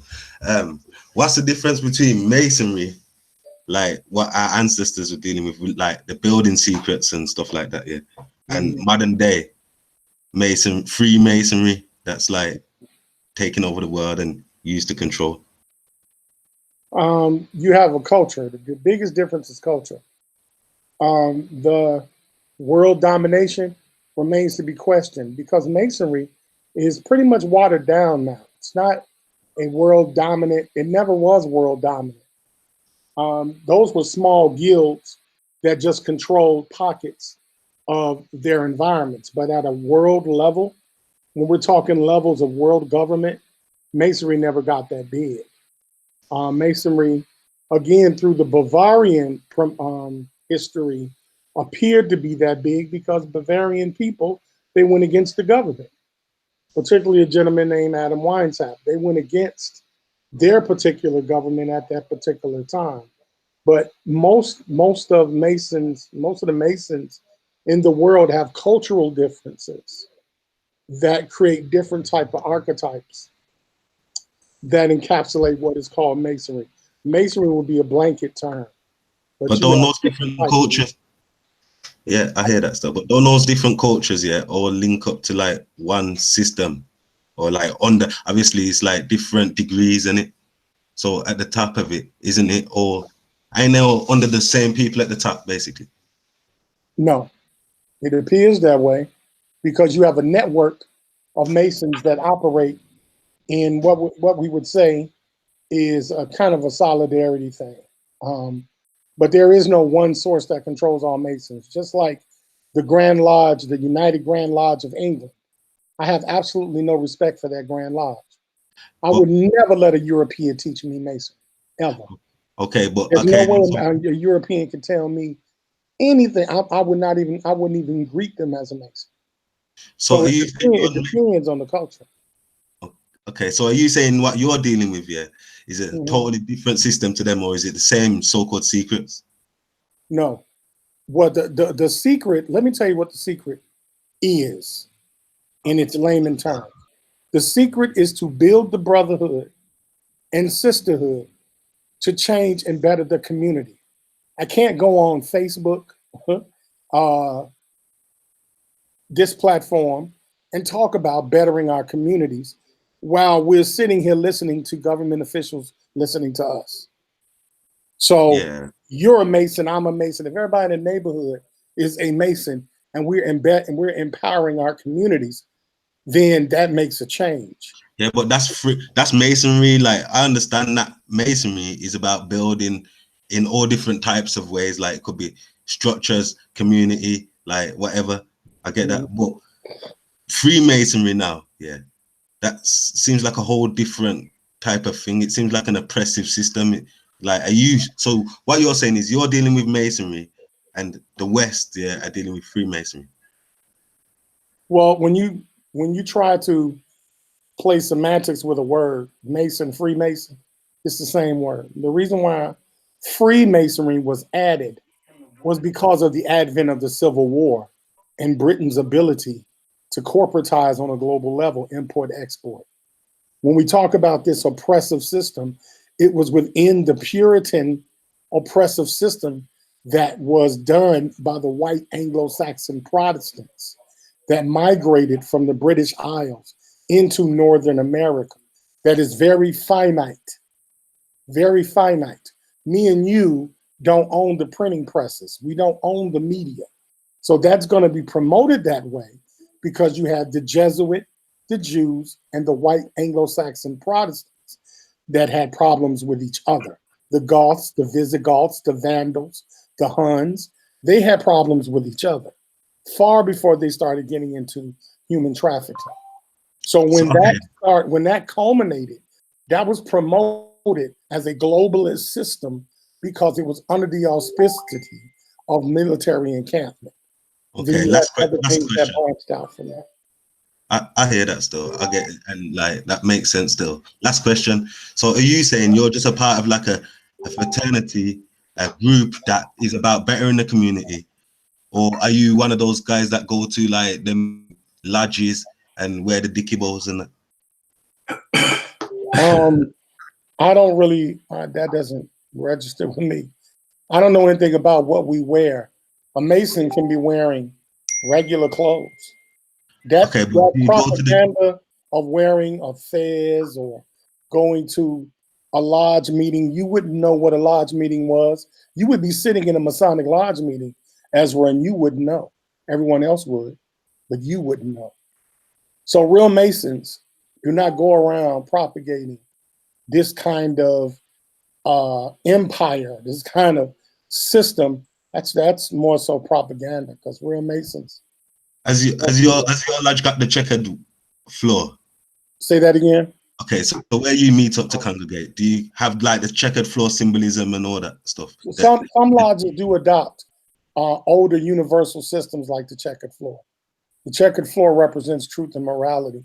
So some fraternal people that are fraternities with each other, they're fraternize with each other, because that's all that means is you fraternizing. That's just like if I choose to deal with my group of friends, but I don't know this guy, so I'm not going to talk to him. That's all that is. Yeah, they'll use some global markers for that. They have every right to do that if they choose to. I don't, but certain lodges will. But are we a network under some global one unit that directs us until no, not at all. Okay, I'm done still. Fair enough. Man's got a couple of questions. So my brother, greetings to you, brother. Peace, bro. So you're saying, so am I correct in hearing? I don't know if I'm hearing this as a question. Yeah. What I get from what you said was that Masons is a group of people that come together on a down low to empower their community without the community knowing who they are. Is this a correct assessment? Not necessarily, but for the most part, yes. You have those that just because of their natural pragmatism, they become popular.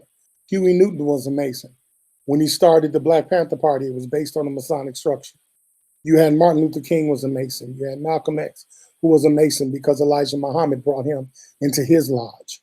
So you have different types of Masons, and they operate based on their cultural environment.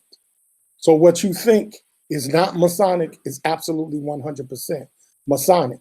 Me being African American, I'm going to have an American cultured form of Masonry that is indicative to 2018. It's not going to be the 1800s. I'm not an 1800 circa Black person. And that's the problem. That's not even realistic, nor is it rational to think that 1700 wig wearing European Anglo-Saxon Protestants represent Blacks that were teaching Masonry 10,000 years before whites even practiced it. Now the term, it's not even rational. My brother, the term Masonry, why, my question is, why does that as a label have to be used in order to identify this band of people coming together for these particular causes? Exactly. The same reason me and you are speaking what would be called the Queen's English. But me and you are speaking a verbiage of the Queen's English, which would be called the dialect. It's called the ruling class. Me and you did not have a say-so in the language that we speak. When we talk about the term Masonry, it is a builder, and a builder of what is the key. And it's the building of the mind and the relativity and importance of the human mind relative to what we would call the universe. That's what Masonry is. So it would be called a master builder. Those are the generic terms that you get off YouTube or anywhere else. That's no need to have that being held as a secret. But unfortunately, it's not being taught about the Nok people or the Obongo or the Mali or the Beja who were doing the same exact thing. It was just different. It was just perceived differently because they didn't say the word Masonry.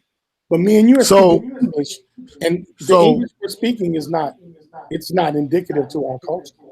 Okay, now I got you. So the term Masonry, that label Masonry, was introduced to describe this band of people or group of people that are doing these works. Who was that introduced by, that term Masonry, and what was the term prior to that, if it was? The term Masonry was introduced by white Anglo-Saxon Protestants as they established a relationship with Africans after the antebellum period in America, which established what was called the York Rite. The York Rite, who was given charter through the Scottish Rite, then gave Blacks a temporary charter through a gentleman by the name of Prince Hall. Prince Hall was then allowed to bring Blacks into the federal military to fight the Civil War. In exchange, they were given certificates of Masonry to be affiliated as Masons. They were not recognized as Masons until 1993. So there's a hold on a second. Okay, I'm sorry. I'm answering your question completely. So that happening, it came from a system from West Africa that's understood as the Obongo. The Obongo had a system that was used to describe psychologically and ontologically the inner workings of the human mind relative to the vast universe. So those things were being taught in Africa prior to the slave trade. So I want to answer your question completely. All right. Greetings, brother. This is John.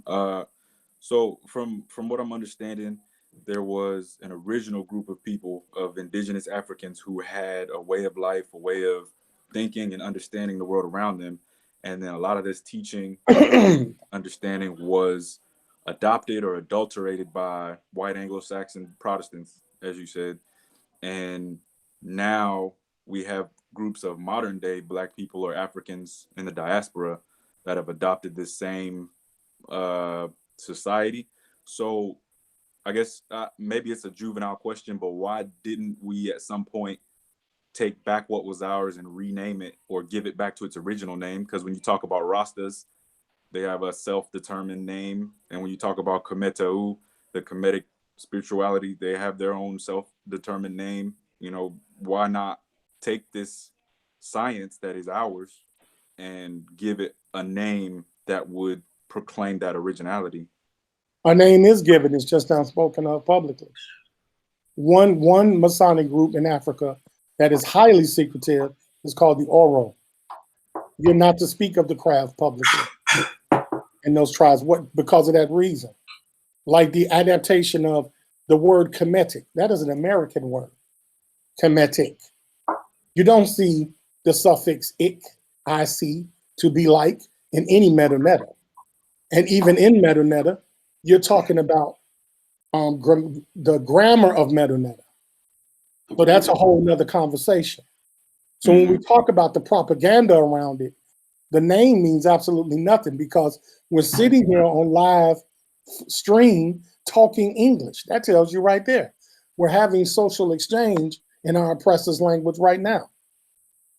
When we're speaking, that doesn't mean we're not building. That doesn't mean we're not progressing. That means that we're not 1864. We're not 1964. We're 2018. So arguing semantics over language has nothing to do with be progressive in building. Because that's what built our empires. The Songhai Empire, they didn't argue over what language they were speaking. They didn't go, oh, there goes a white person. If you weren't part of their tribe, they would attack you, whether you were dark-skinned or light-skinned. The Maasai don't get along with the Wolof speakers, and it has nothing to do with color, but they're very racist toward each other. Africans came before racism. Racism is a modern construct due to military oppression. It wasn't the skin color that promoted racism. It was the economic advantage to control another group of people for byproducts of labor. Alcohol, tobacco, firearms, things of that nature. And this is what Masonry was established under that particular cultural group of people. But the actual grassroots Masonry dealt in the development of the inner workings of the human mind and being able to get beyond what would we call the 7 liberal arts and sciences. That's what creates today's society of ruling class governments. Grammar, logic, which deals in dialectics and rhetoric, arithmetic, geometry, astronomy, music. These things deal with worldly, societal things that we are subject to every single day, that we get told to say yes and no to subliminally. So if, let's just say, I'm a Black Power enthusiast, what am I going to do? I'm going to use rhetoric. I'm going to make sure my dialectic is indicative to those that will listen. And then I will create a grammar system. I will use things like music and other aspects of several liberal arts to create a society like the UNIA. I'm going to create a system of red, black, and green to promote a system of affinity, which touches the culture. That is basic capitalism, imperialism, socialism, and industrialism, and Orientalism. These things have been done for thousands of years by monolithic governments. So when understanding Masonry, you learn that even in our tribal systems, we had the same system. That it was older. Doesn't mean more advanced and all. I don't care if it's advanced. It's my people, it's my ancestors. What we in that West Africa, me being an Ifa priest, would call the Egun.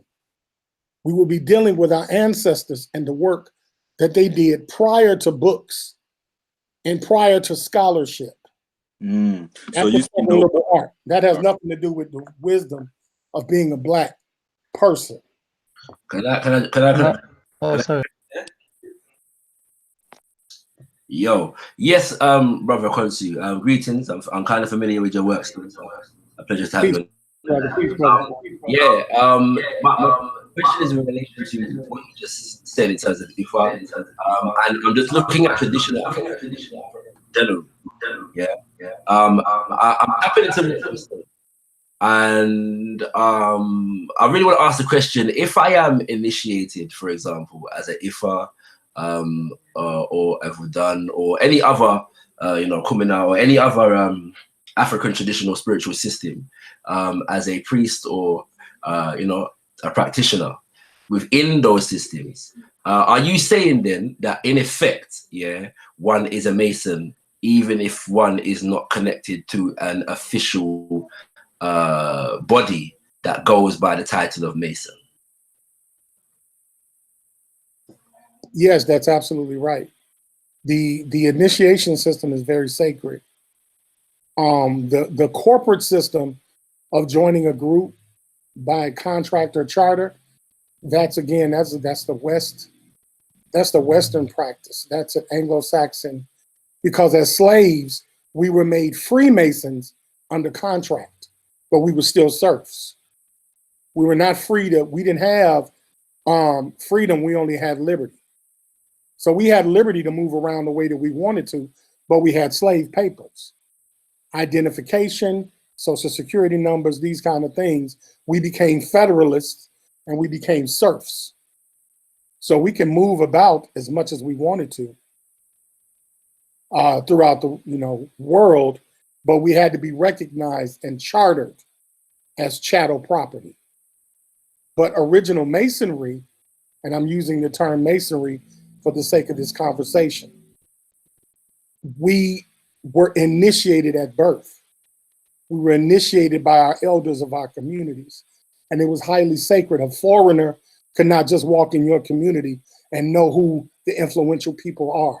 Now, it's been compromised because you go on the media, or you go in, let's say around 1950, you have all these pragmatic demagogues like Elijah, like Malcolm, so forth and so on, Marcus Garvey. That's not proper. Africans are not supposed to promote who their leader is. That's the last person you want out there talking. And that's where we were compromised because of European intrusion. Now we start getting into espionage, COINTELPRO. We start getting into what is called modern day colonialism. And so that's why you have these systemic attacks on Black people, because we operate in a European paradigm. So basically,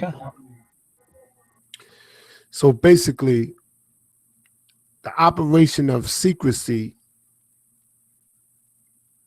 is the operation of secrecy, in your opinion, is a better propeller of the growth and development of the Blacks. Oh, most definitely. You believe that it's one of our only defenses that we have left. And in 2018, you got to remember, imagine if Marcus Garvey had access to Hangouts and access to YouTube. He would have been dead a long time ago. He wouldn't have even made it. UNIA would have never reached 1 million members because he would have been censored and either locked up or killed by now. Secrecy, our business is our business. We can talk about things universally like we're talking about now, but why the hell would I talk about my solution on another? But was that, did we, because you spoke earlier about how Masonry stemmed from Africa, stemmed from certain tribes in Africa. Mm-hmm. Now, amongst the certain tribes in Africa, Mm-hmm. did they operate in secrecy? Most definitely. Did they operated under them guys? Yes, I mean, an indigenous Nigerian is not going to tell you anything, bro. I can tell by your accent you're American, right? I'm from Brooklyn. Right. You're not going to go from Brooklyn to Africa today. Today. You're not going to get on a plane to go to Africa and they're going to introduce you to Oro. They're going to smile. They're going to be cordial. They're going to shake your hand. You'll get surface information, but you will never get the inner workings because your blood does not require it. How about me being from Nigeria? How about me being from there? If you're ancestrally from Nigeria, you're not from Nigeria now. You got to be. No, I'm talking about if I was never American, say if I'm giving you a hypothetical situation. If I was born, we in Africa right now. Say if it's we in Africa right now. Hypothetically though, bro. Why would I come up with a fantasy concept? I'm telling you what's going on right now. We can go ahead and entertain something hypothetical. No, but I wanna keep it so that we can get an understanding. What I'm saying is the people in Africa, the Masons in Africa, did they operate in secrecy amongst their own people? Yes. They operate in secrecy amongst them. Yes, absolutely. That was a requirement to protect the people. Yes. You have normal human tendencies. You have ambition. You have jealousy. You have greed. These things had to be protected from the uninitiated. Because if not, I agree with you. here comes the FBI and the CIA. That's what happens to us in America. If you're light skinned, I don't like you. If you're heavy, I don't like you. That's because there's no structure. There's no secrecy. Okay, my brother. I mean, I understand where you're coming from. I understand it. I'm trying to wrap my head around it as far as taking it back to the continent of Africa. It's interesting. I'll say that, my brother. It's interesting. Well, see, the reason is because it's hard for us to conceptualize modern masonry because we were not around for ancient masonry. And when we were finally subject to masonry, it came from our oppressors. It's just like Kemet. My name is Kansu Sheshmo Amun, so I love Kemet. But I also don't like the fact that Europeans dug my ancestors' graves up. We don't do that. Kemet was supposed to remain a secret. It was never supposed to be in a museum. Metaneta is a secret language. It was never supposed to be discussed. What we call the Kemetu, Kemeti, all those cute little words that help promote Kemet was because the European was fascinated by Kemet. So what did they do? Screw you and your ancestors were digging it up. You don't see Africans breaking their neck to get back to Kemet. The capital of Egypt right now is Cairo, which Arabs hold control of. Walk over there and tell them you're a Nubian, you're black, and you want your pyramids back and see what happens. You're going to see masonry work. Brother, can I ask a couple questions, brother? Can I ask a couple questions? You know what you said regarding the Kemet and the white people command. So what happened that those who were meant to protect that secrecy, why they disassemble? Why they didn't have a protection? Where was the Mason, as you were explaining it? What defense mechanism that they lost that they couldn't prevent the white people from coming in? That's question one. Now regarding secrecy in Africa, I'm gonna pick up from what the brother was asking you. Secrecy is unless you have an outward intel that someone is coming to do you something. Yes, but if African people were they having no fear because they were peaceful, loving amongst ourselves, so we didn't fear because we know many colonizers they come unexpected. Why would be the need for the secrecy? Okay. The first question, why did it happen, was just natural checks and balances. You got to remember, a lot of our leaders had a choice. It was either And they would, the slaves and things that were turned over to the European were the enemies of the other tribes. Racism didn't just start with Europeans. You had certain Nigerians that did not like Ashanti or Akan people. They were literally racist and bigoted toward them. Yet both of them were Africans. They hated each other. So in battle, they would give the Europeans their prisoners in exchange for military advancement because they were fighting amongst each other. So our own elders traded us to Europeans. That's the motivation, number one. Number two, to the second half of your question was those secrets were indicative because of the infiltration of ambition amongst our leaders, because our influential people were compromised under the auspicity of war, because the European had an option to trade with. Here, I have this. I'll give you this. I'll give you this resource in exchange for this resource. I need people. I need manpower. You need these resources. We'll trade under import, export, and we'll do political things together. And last but not least, my brother. So then can you not see a problem from there where we could take some teaching to better ourselves today as Black people, but then we ourselves have to come with some new ideas where we learn from the past, where we see a blunder, we don't repeat the blunder. Agreed. I totally agree. I'm not one that's fanatical. When understanding Masonry, we understand that our history is added on to, not perpetuated. So as much as I love my ancestors, I'm going to study their mistakes. I'm not going to perpetuate their victories, because what they were able to do back then, we can't do now. There's certain things that we can't do, and we have to take a different attitude toward it. So Masonry teaches and gives you understanding of evolution within a social structure. And that's why it's important that it's secretive, because we have to make sure that we're able to protect ourselves. And that's why Masons are only men, because Black men, we are the most hunted animal on the planet. We cannot, right now, me and you, as Black men, cannot effectively protect our women and children. Our Black women have no reason to respect us as Black kings. For what? What do they need to respect us for? What power do we have collectively? It's because we're willing to stand up front, put all our business out there. But you don't see any European civil leaders. And when you do, they're extremists. You don't see any European leaders going around telling their business. Can I just say, I'm just gonna add something personal. Sorry. You know why my wife respect me as a Black woman? And it's my personal take. I mean, it's my subjective take. It's because of my religion, innit? Mm-hmm. As a Muslim. You understand me? Mm-hmm.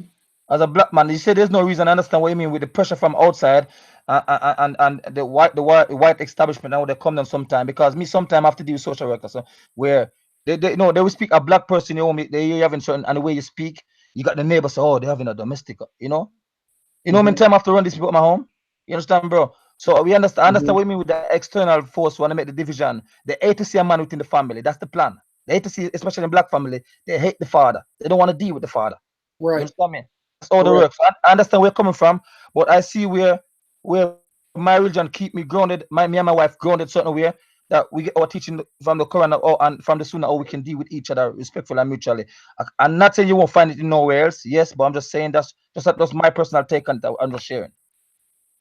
No, that's well said, brother. That's another thing with Masonry. It's not about religion. I don't care what your religion is. We can agree to disagree with that. Like Germans don't get along with Polish people, but when they come to America, they do. Because if they can keep us oppressed, they'll agree to disagree. They may not talk to each other behind closed doors, but publicly they're going to create a network. They're going to create a network in which they maintain oppression. Don't you think the name Mason, because of the wrong connotation that we have today with Freemason, and you got people that do truth and sacrifice, it's giving a wrong impression, innit? So it would be destructive to get fellow Black people to join in with you. Just the name alone is a turn off. Do you think so? Yes. Everybody, hold on. I got the Queen, Carbon Empty Aunt up in the building, yeah, letting everybody. Sorry, hold on. Before I go on to that, Go Live Media is just giving me enough jokes, yeah? Nah, don't time him out, man. You lot, please, like, mods, you lot just got a bit too hard body, right? I'm just about to read out his comments, right? Yeah, but like, please don't delete their comments and let them go on, yeah?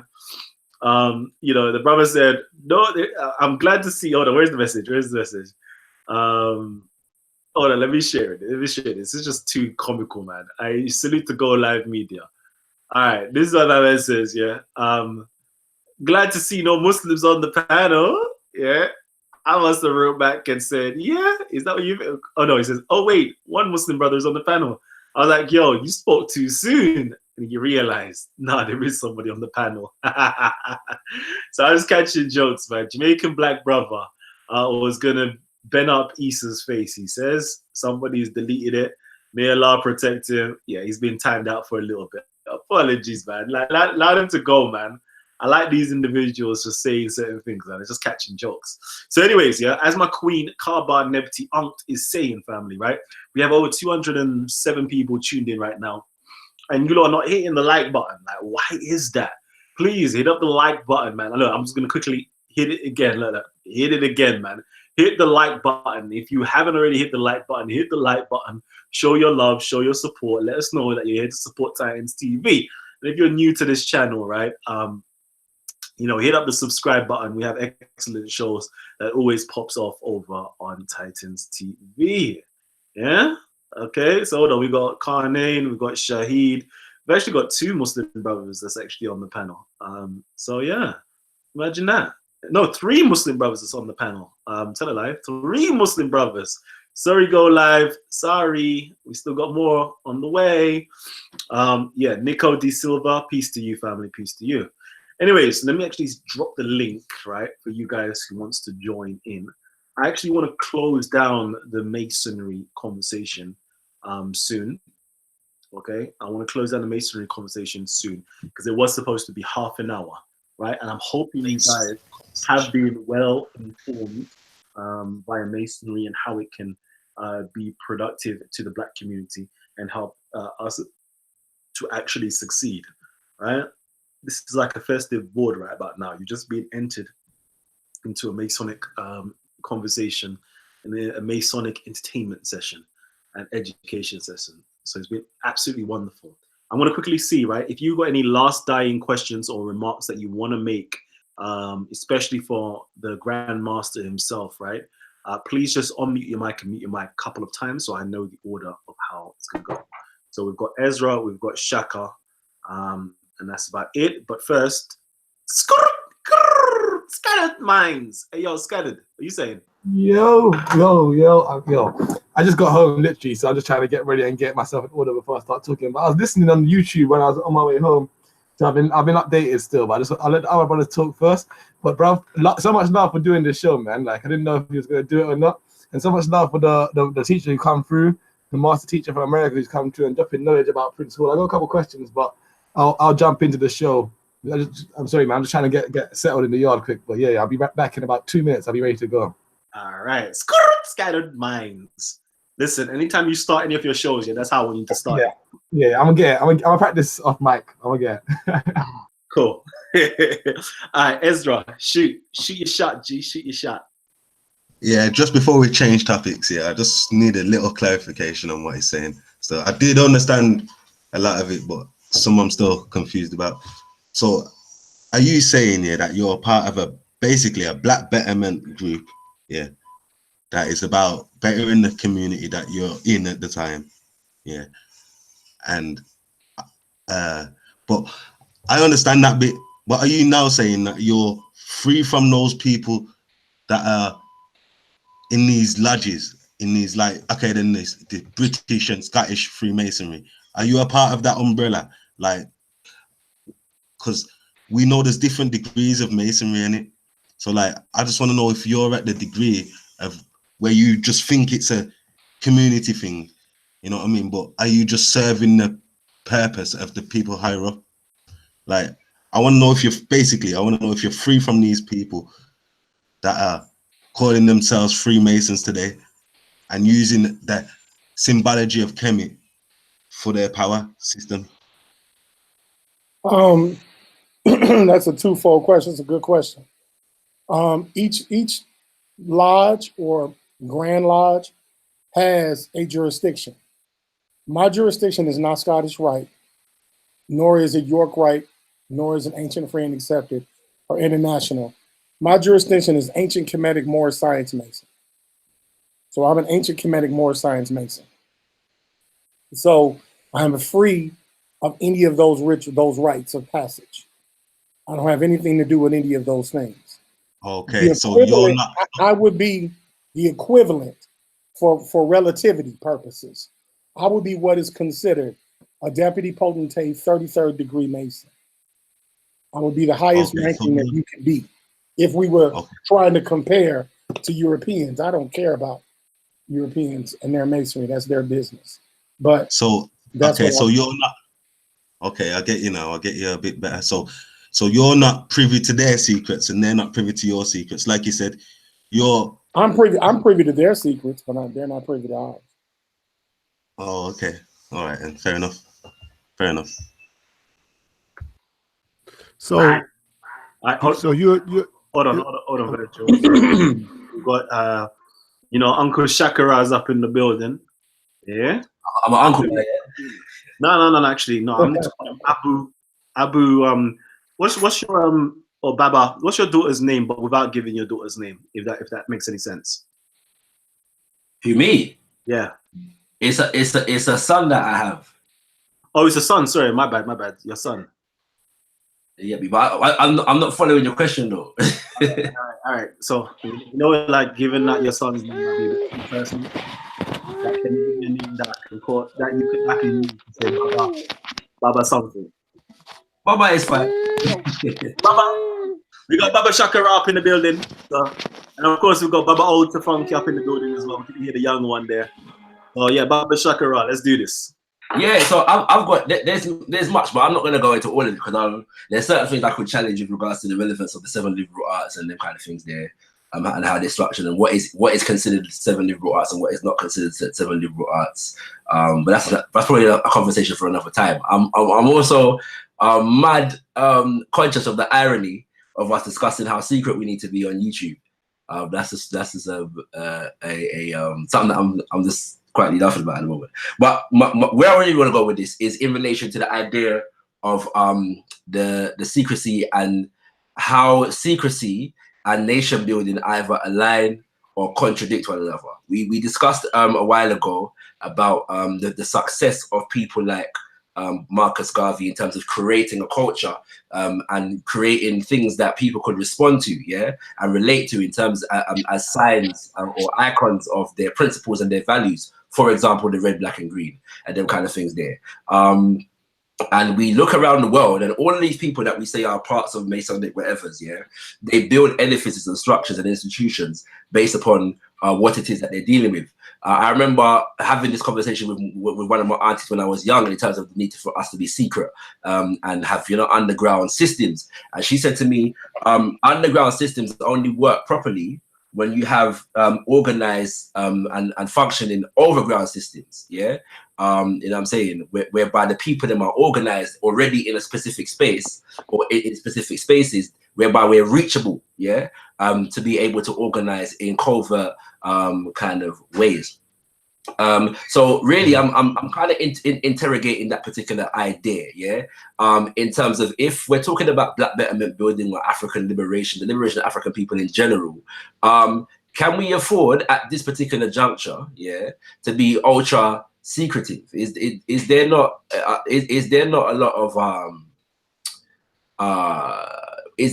of pronouncements that need to be made in terms of sharing certain ideas with our people in order for us to be brought into spaces whereby we can organize to a certain kind of particular level?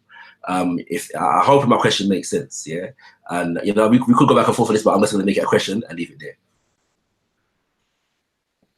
Yeah, definitely. I understand that. Me personally, no, secrecy has always been important to us. We're caught up in socialism because of It's been capitalized. Our social exchange has been capitalized. We get a word and we run with it. So we say Masonry, oh, Illuminati, oh, the separatists, oh, this and that. Because we are motivated by the language that we speak. And that language is a part of society. Henceforth, the several liberal arts and sciences. You're going to need secrets. You got family secrets. You're not just going to let me in your house. Shocker. If I come visit you right now, knock on your door, let me in. Give me access to your bank account. Give me access to all your family secrets. Tell me all you're going to say no, respectfully. It's none of my business. Can I clarify, bro? Because, and let me, and I say that generally, when we talk about nation building and things of that nature, we have over 50 years of culminations of COINTELPRO that led to our failure.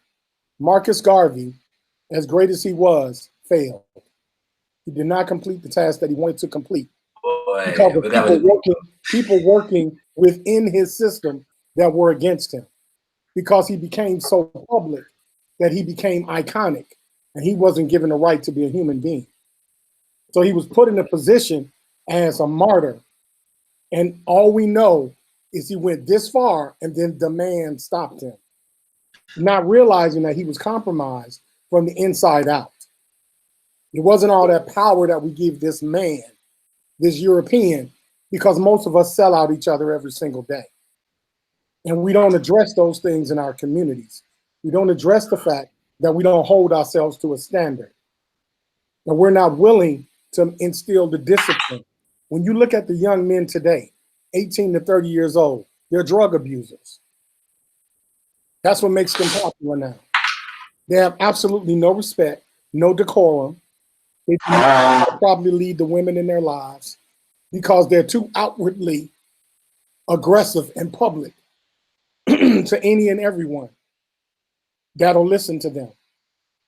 There is no discipline, no structure, and no service that are given by the potential leaders in the community. We are waiting for another Marcus Garvey. That's not going to happen. It's 2018. It's social platforms now. Everybody has to be Marcus Garvey now. And so when I talk about it, it's like you say, the irony of secrecy on an international platform. In speaking general terms, that's what we need. We need to mind our business and keep people out of ours. That's ultimately what I mean by that. Because when you look at our culture is for sale, bro. We don't own our music anymore. Look at this to say modern day hip hop. We don't own it anymore. Who owns it? Who makes the money off of it? Who markets it? Who determines the trends? Because we don't, but we gave inception to it. Because the drum patterns and the rhythms came from Africa. But who's selling the records now? Who's making money off of it? Because we agreed that it's okay to publicize it. But in Africa, certain drum patterns are sacred. Certain drum patterns, they won't even tell you how to do it. Because that was sacred to us. Because those drums spoke a language. But everything is for sale with us right now. The way that we look, the way that we smell, the way that we eat, the way that we dance, that's masonry. That's the purpose of secret organizations, to maintain the purity of what's ours and keep it ours. But if we're too quick to fall as propagandists because we feel like we got to compete with another group of people, then we're always going to be encumbered to those people. Sorry, brother, can I just ask you something? One thing, and that one stay long, yeah? Because I kind of sense a bit of irony, because when you came in first, you said we on Google Hangout now. You said to us that we are listening to the establishment. We listen to them, listen to us. Yes, you said. I can recall you said that when you came before. But if we listen to them, listen to us, and you are aware of that, I mean, the fact that you might not giving away the intricacy detail of the secret, but the fact that you are here speaking that we have a secret, that you have this secret thing. Don't you think enough for the establishment who you say is listen to us to come and to pull up because they listen to you and they can find you? Is what is that? Tell me the detail of that secret. You understand? Can you see the irony in that? Yes, I see the irony in that. Yeah. But the subject happens to be Masonry. So the European overlay is going to always appear dominant. No, I'm saying from this platform, you get me from this platform. I'm saying you personally, you're not doing it secretive enough by the fact that you outright that this is a secret thing, and you might not give the intricate detail. You saying this is a secret thing. I'm just saying you say this is a secret thing, but when you started, I mean, like your video and everything, you show yourself who you are and all that. But then you saying we listen to them. This hangout that we on, you say that we listen to them, listen to us right now. Yeah.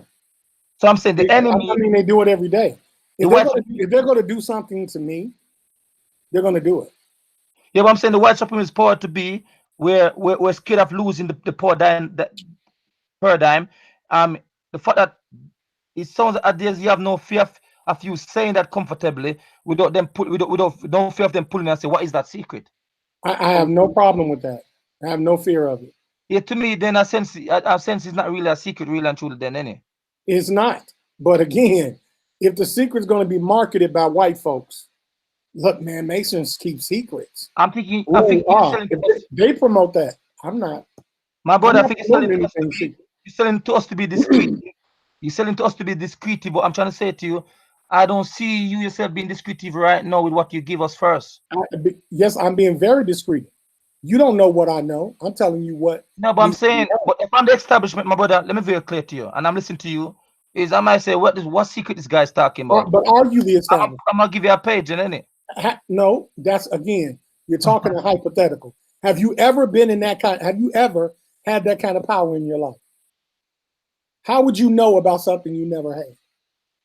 How would you're making a hypothetical about something you never had? I'm going off what you said, my brother. You're a white man. You never had global power. No, my brother, How do you know what they're thinking? I think you understand me very well. You said to us that we listen to the powers to be. Yes. Right now, listen to us. You said we listen to them. I just Google a lot. You saying there's no secrets on the Google. No, I didn't say you Google a lot. I didn't say that. No, I'm listening. You said when you came out, you said we listen to people, meaning the establishment listen to us right now. I mean, you were trying to say to this Google account is not even secure. Then on the same Google account that you are currently right now speaking, then you saying for this black establishment and nation building, and what we want to do is we have to move in secrecy.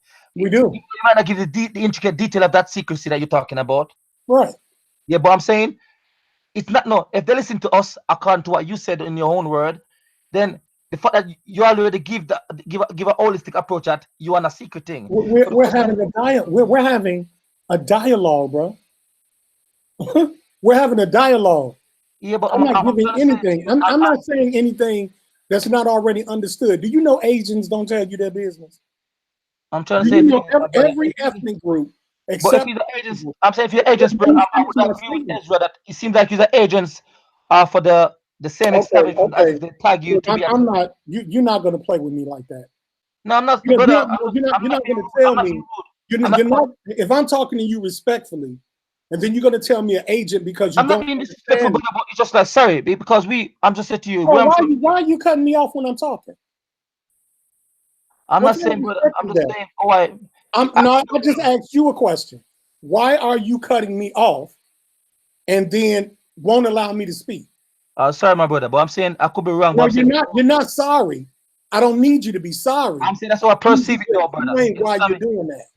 I need you to explain why you ask a question and won't take the answer. Go. It's nothing for me to go on. What's my question, though? Because I don't know. Because when you ask me a question, listen when you ask me. All right, listen, I get my question. Listen, I think anyone can understand me upon it. Listen.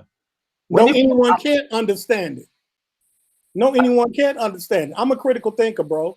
You're not going to talk over me. Me, brother, and I got good memory. I remember you said to us that we listen to people, listen to us right now on this Google account. He says it's not safe.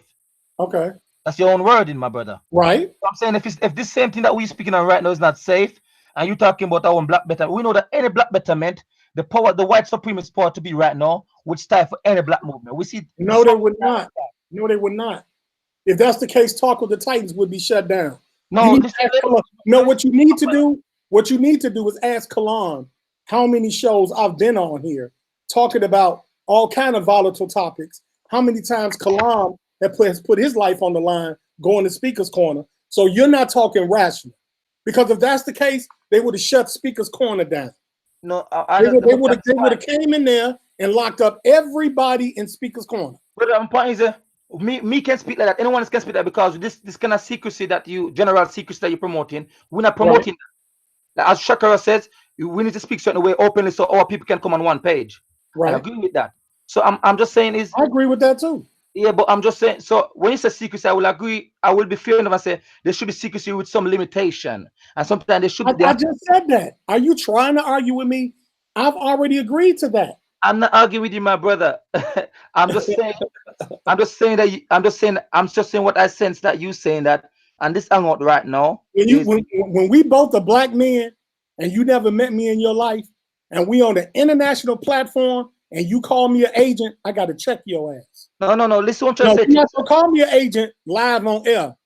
Yeah, and I'm listen, just a black man trying to work with a solution with you. No. Sound like you got the problem. No, I'm saying to you. Call me an agent and think I'm not going to take that person. All right, listen, what I'm trying to say to you. The question was asked to you. That's not going to happen. No, the question was I asked, know the question, but this is what I want to address. All right, when you finish, go call the white man an agent. Go call that European an agent. But don't call, because do not call another black man that is trying to bring solutions with you. Yeah, but we get the same, bro. We get the same, my brother. Counterproductive right there. My beloved brother. Did you call a brother agent? No. Listen, I'm trying to say to you, my brother. Can I no, speak? Did you call him an agent? We are big man. I can speak, brother. Let me just say something. All right, but clarify that point right there, because that's what he is offended about. He's offended by that. Let me speak, now, man. You don't put me in a box to speak. I can speak respectfully and speak how I perceive things. I break it down from detail from what the brother says, that we listen to people listen to us now and it's hang out. So I just ask a simple question to break it down, where if you put it that way in your own wording, then you saying that and this broad and this outer shell, that this old secrecy of black people that you saying the planning and whatever Mason this is, I'm saying you might not give the intricate detail of what that secrecy is. But if you yourself conclude that people listen to us now, the powers to be, that wouldn't want no movement from the black people, all these white supremacists, you know, they infringe upon and the Black Panther, they infringe upon everything that tries something in the past. So we cannot play like we stupid. Generally speaking, no personally. So I'm just saying, we know that very well. Yes, there was chance time for anything. If you say that we listen to them that listen to us right now, then how come I'm saying how come you so comfortable speaking about the general secrecy? I'm saying, don't you have those who listen to us, are you not afraid that they pull you in and ask you, give us the detail of that secrecy? What do you mean, why do I feel so comfortable? Because I have no choice. I live my life every day. See, I'm answering your questions and you don't like to answer. Yeah, but it seems like I just answered your question and you're going to continue to repeat it. I just answered your question. I said, because I'm comfortable, because I'm not just new at this. I'm not new at this. I'm unapologetically black. So I don't have any problem talking about the issues that face us today. The actual topic is masonry. The term masonry is a Eurocentric term. So I'm bringing the history of masonry as it comes from Africa and why the secrecy is important, because Kalam said that why is secrecy important to the community? And it is. There's certain things that adult men should be teaching young boys that you don't go around teaching young girls.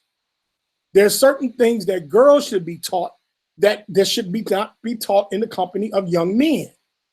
There are certain elements of secrecy that we need in our communities, because masonry is nothing but community guilds. That's all it is. Masonry isn't this one world order. Not coming from Africa. I don't care about what the European does with masonry. That's not my concern. I'm speaking from African ontology. All right, hold on. Shakira, real quickly before I jump in. Yeah, give thanks. I was trying not to say that, but even had the conversation to go on, so I thought I'd try to jump back in.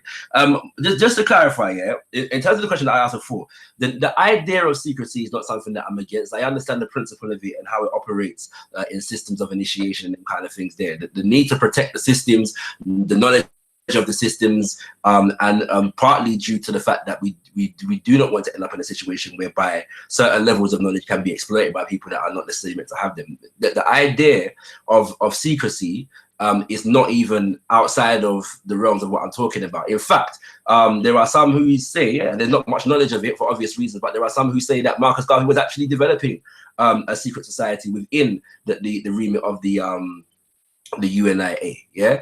So that's I don't have a problem with that.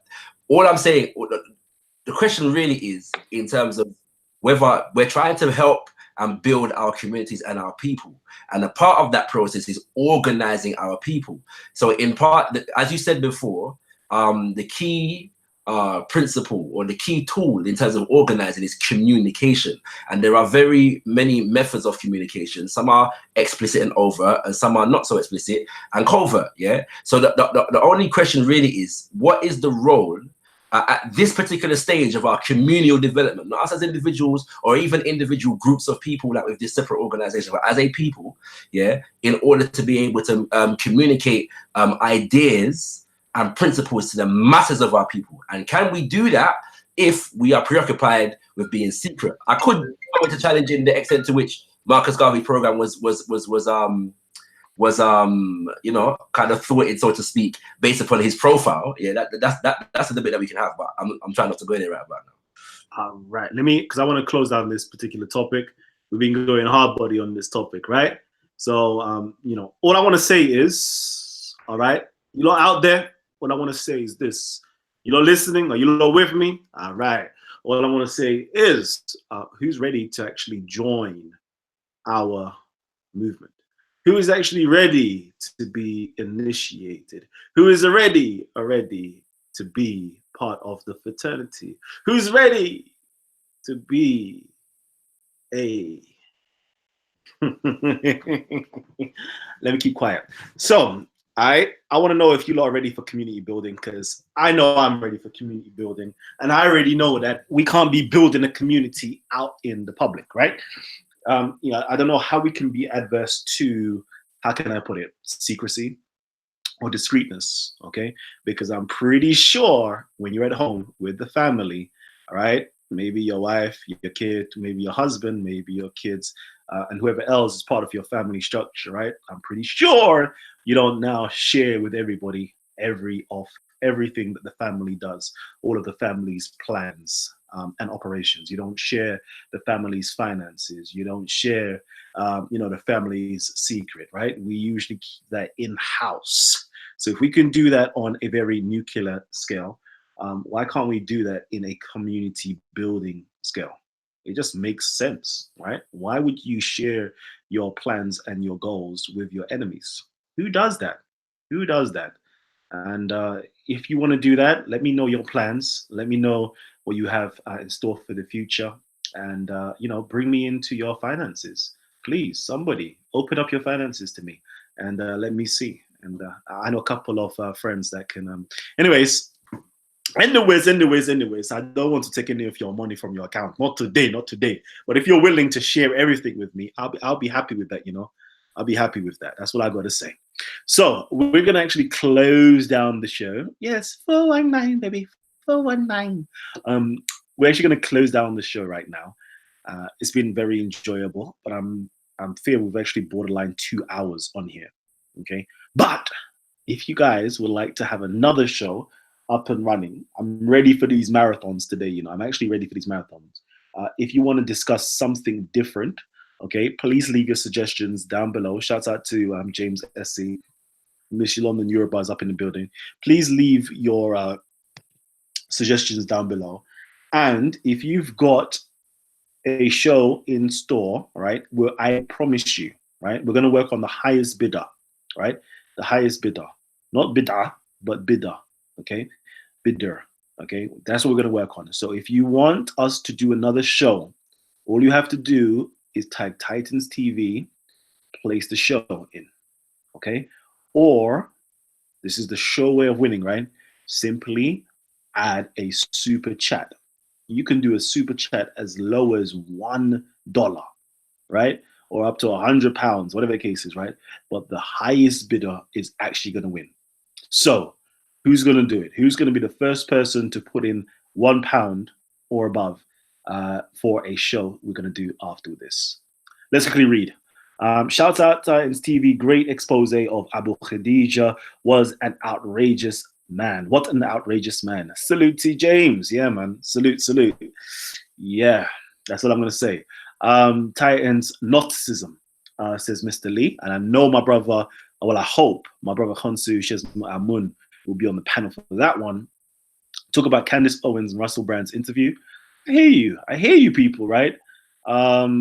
Ooh, Chat Shite Get Banned, TM, has donated £500. £500.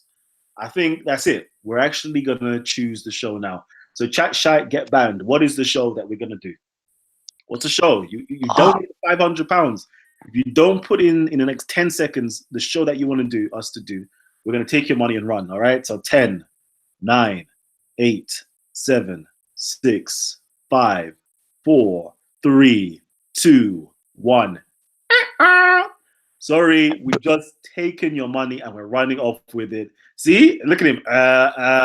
Boy, well, you should have never donated the 500 then. You should never donate the 500.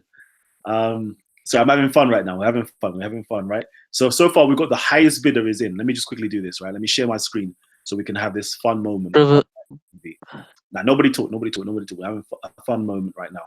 So, Lita, you're another one, right?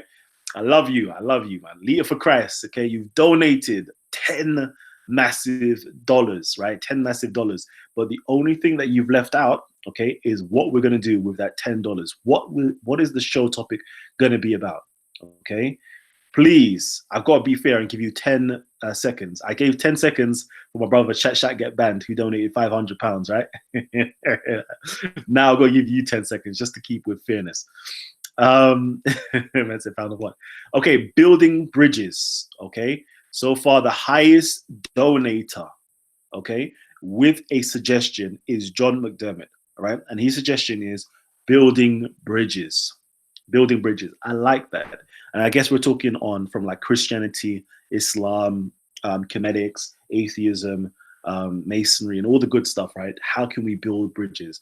So far, this is the winning bidder so far, right? Let's see if we can get anybody that's higher than that. If Lita actually drops something, she will be the highest bidder. We're going to have to take her one first. Let's quickly see. Islam versus Christianity.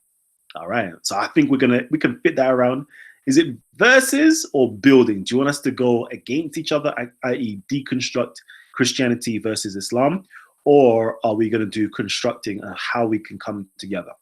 Let us know, Lita. I'll give you 30 seconds for that one. Okay. Shame. Oh, hold on. Sorry. What is this? What is this happening? Let's quickly see. Shame, Kalam. I was just about to donate a real 500. Oh man. K Ferrari, man. Oh, I'm sorry, man. I'm sorry. They beat you to the punch, baby. They beat you to the punch, okay? Maybe the next show you can donate the £500, but please do not donate £500 to this show, all right? Because we got somebody else that's donating the 500. All right, let me quickly go through. Yes, brother. All right. Come on, family. We need just to get this last bit in. I donated earlier. My suggestion. Yeah, go ahead, Kaba. Go ahead, Kaba. You got this. Kemet versus Islam versus Black Betterment versus Atheism, part 2. I love Kaba, them you know. Okay. All right. I've got you, Queen. I've got you. I'm going to see if we could just tie it all together. So we're still waiting for Lita. Lita for Christ. You got another 10 seconds. Please drop us. Do you want us to be constructive with one another? Or do you want us to dissect Islam and dissect Christianity? Okay. How is it going to be? Let's just wait. I'm waiting. All right. So we're still waiting, you know, we're waiting for Lita, right? Because so far she's the winner. She's winning so far. She's winning with the donations. She's winning. Make sure we just pull up our pretty face. Let me just pull up our pretty. Hold on. Why we can't pull up our pretty face? Wow. Here we go. Lita for Christ right there. You see her? You think she easy? Lovely woman. All right. Sorry. Brother Kalam, can I still have my topic of Imam Hussein, which I want to go deep on? Yeah, buddy. Yeah, we were supposed to do that show last week, right? Indeed. All right, the Prophet Muhammad against Jesus Christ. All right, family. So I've got it now, right? I've got it. So family, let me just make sure I come back over here to you guys. I hope you guys do not mind, right? But I have to go with what my audience is saying. And they're calling right now for us to do a show, deconstructing and constructive, okay? So we're going to do the Prophet Muhammad against Jesus Christ, and we're going to do how we, as all of the different members of the different communities, how can we build with one another, okay? So it's best to start with the destructive one or the deconstructive one, and then move on to the constructive one. Is everybody okay with that? Is everybody okay with that? No problem. I do got to run now still, so give thanks for the conversation. You know what I mean? And I hope it goes well. Man said, he said, religion again? Nah, I'm not on religion. No, I'm good with the religion, you know. Brother Kalam, just during that topic of speaking about Prophet Jesus and Prophet Muhammad, maybe I could just give my 2 cents in, maybe bring the Prophet's family in, if that's all right with you, Prophet Kalam. That's gonna be the next show. We're gonna set up another show because we don't want it to go on till like 4 or 5 hours. Do another show. I'm gonna set up another show. I think everybody is saying, the Mason guy was absolute fire. I know that. So we're gonna hopefully get the good brother back in again, right? I'm gonna speak, right? I'm not gonna shut down the show until I have established a new show. Okay? How about that? So I'm gonna call this, what would you want this to be called? The Queen did give us a title, but let me just choose Lita's title. Prophet Muhammad against Jesus Christ. Okay? Let me call it Muhammad against Jesus Christ and Black Betterment Building. So that's going to be the title. I'm setting it up. So I'm in the background setting up the show. So as soon as we go offline, right, I'm going to post you the link. Oh, sorry, while we're still online, I'm going to post you guys the new link for you guys to join. I'm talking about my audience members, and I'm also talking about the panel members. So you guys could talk amongst yourselves whilst I set up the new show for everybody to be a part of.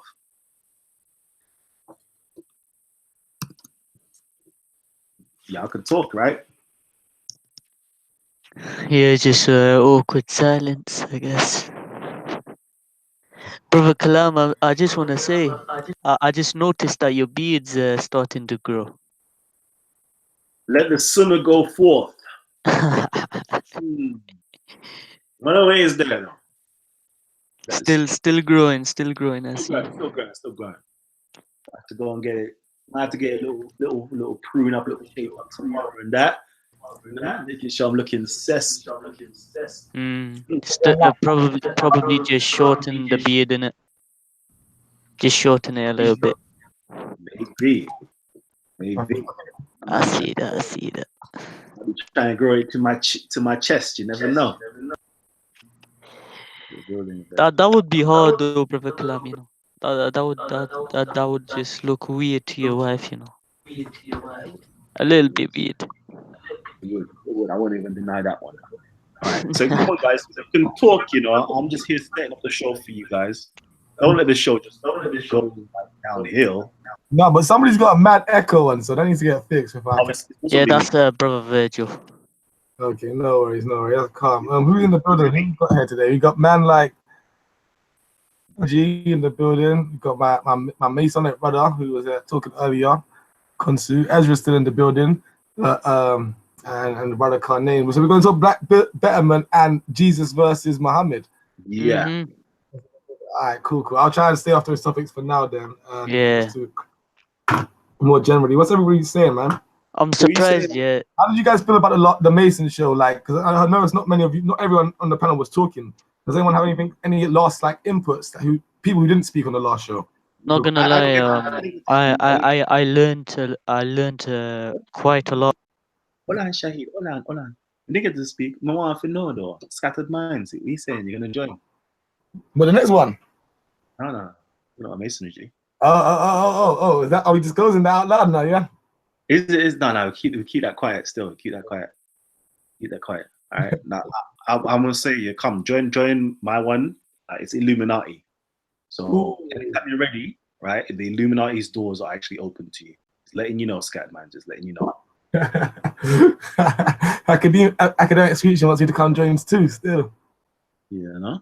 Is it? Yeah. Nah, he just said that in the comments. I just see it. You know, we'll have a discussion.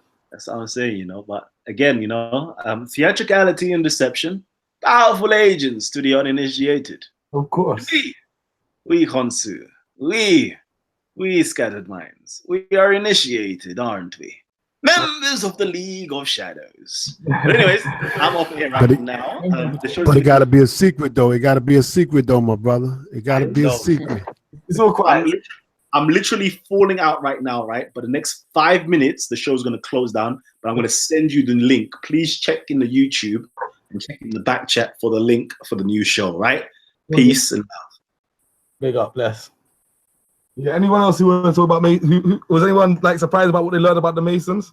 Yeah, I was surprised. I knew very little about Masonry. I thought it was got something to do with Satanism and stuff. But then after hearing the brother, I learned a lot. Go on, brother Ezra, go on. Yeah, but don't confuse what the brother's saying. What he's saying is his version of Masonry, the ancient form of Masonry. And this is like I was taught too, the ancient form of Masonry is just about building a society in many different ways. But what they're using it for now, so like he said, he's free from this modern day European Freemasonry, all this Scottish Rite and all this. Their agenda is totally different to his, and that's what he's trying to explain. He's a secret society about building his community.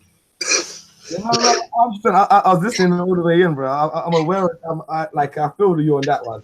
In terms of the differences between different groups and lodges, but I'm also I'm not necessarily I've never been too I don't know for want of a better word, I suppose I'd say I'm not too superstitious about I think I even had a discussion. I'm not sure if it was with you, possibly with Maku, or when we was talking about all these secret societies and stuff. And I've never really felt too much when I went to university and I started to put all the stuff about nation building and stuff like that. You'll learn that at university. Not all of it, obviously. A lot of that stuff is kept behind, but you'll learn a lot of that stuff about building nations, building societies, building communities, and the different ideologies that go into it. So I don't think it is. I think sometimes we as black people tend to overspook ourselves out of things sometimes and be like, oh no, they got black and white floors, man. Can't go in there, man. It's some devil-ish. Do you know what I mean? Yeah, but that's what I'm saying. We can get into that still, but like I said, you get me, but that's what I'm saying is, okay, then nation building. This symbology, what they're using today, like we see the pyramid on the notes, the all-seeing eye we see everywhere. These guys are using our ancient building structure and our building secrets, build a wicked society. That's what I'm saying. You know what I'm saying? I hear that. I hear that completely. We definitely are doing that. There's no doubt about that. So that's what he was saying. He's about building his society. They're about building their own system. 100. You know what I'm saying? But that's if you read Prince Hall and Garvey and all of that, and when they start even dropping hints about what they might be involved with in terms of on that kind of wave, I think you see them man there were saying pretty much the same things in terms of nation building, but in terms of doing it for and anything you get twist into the goodness and the benefit of the black people. So you can see where that man were coming from, to be fair. But Titan dropped the new link. Any secret society, any group of people that have secrets and building themselves up, and it's not inclusive to everyone, will be classed as Masons. You know what I'm saying? So it could be anything. It could be any subject that you want to build on. So I don't know. So there's a secret. There's a group of people that want to build up a sporting franchise, but they keep it all secret amongst themselves to build it. Then they will be seen as Masons. So now it's kind of educate what it is. Yeah. 100. It's like being a grandmaster builder, almost a grandmaster teacher in many ways. But yeah. We'll get deeper into it. But yeah, like, I agree with you. Like, there are other people who have taken that knowledge and information and they're using it in more perverse ways. And then again, at the same time, some of them are just using it for their own benefit and their own gain. Like, some of them, they might not even be like, this is why I say, like, some of them, they might definitely be on some dodgy, like, devil worshipping type stuff. But some of them might just be, you know what? I just want to benefit my people and my race above others, and they're just on that. They're not. They might leave all that devil stuff aside. They probably don't have no problem with all the. I'm not even going to say anything. It's right. So, like, in a way, like, Rat Ravens thing would be looked at by some people as a secret society. You know what I'm saying? Yeah. And I get it now. 100.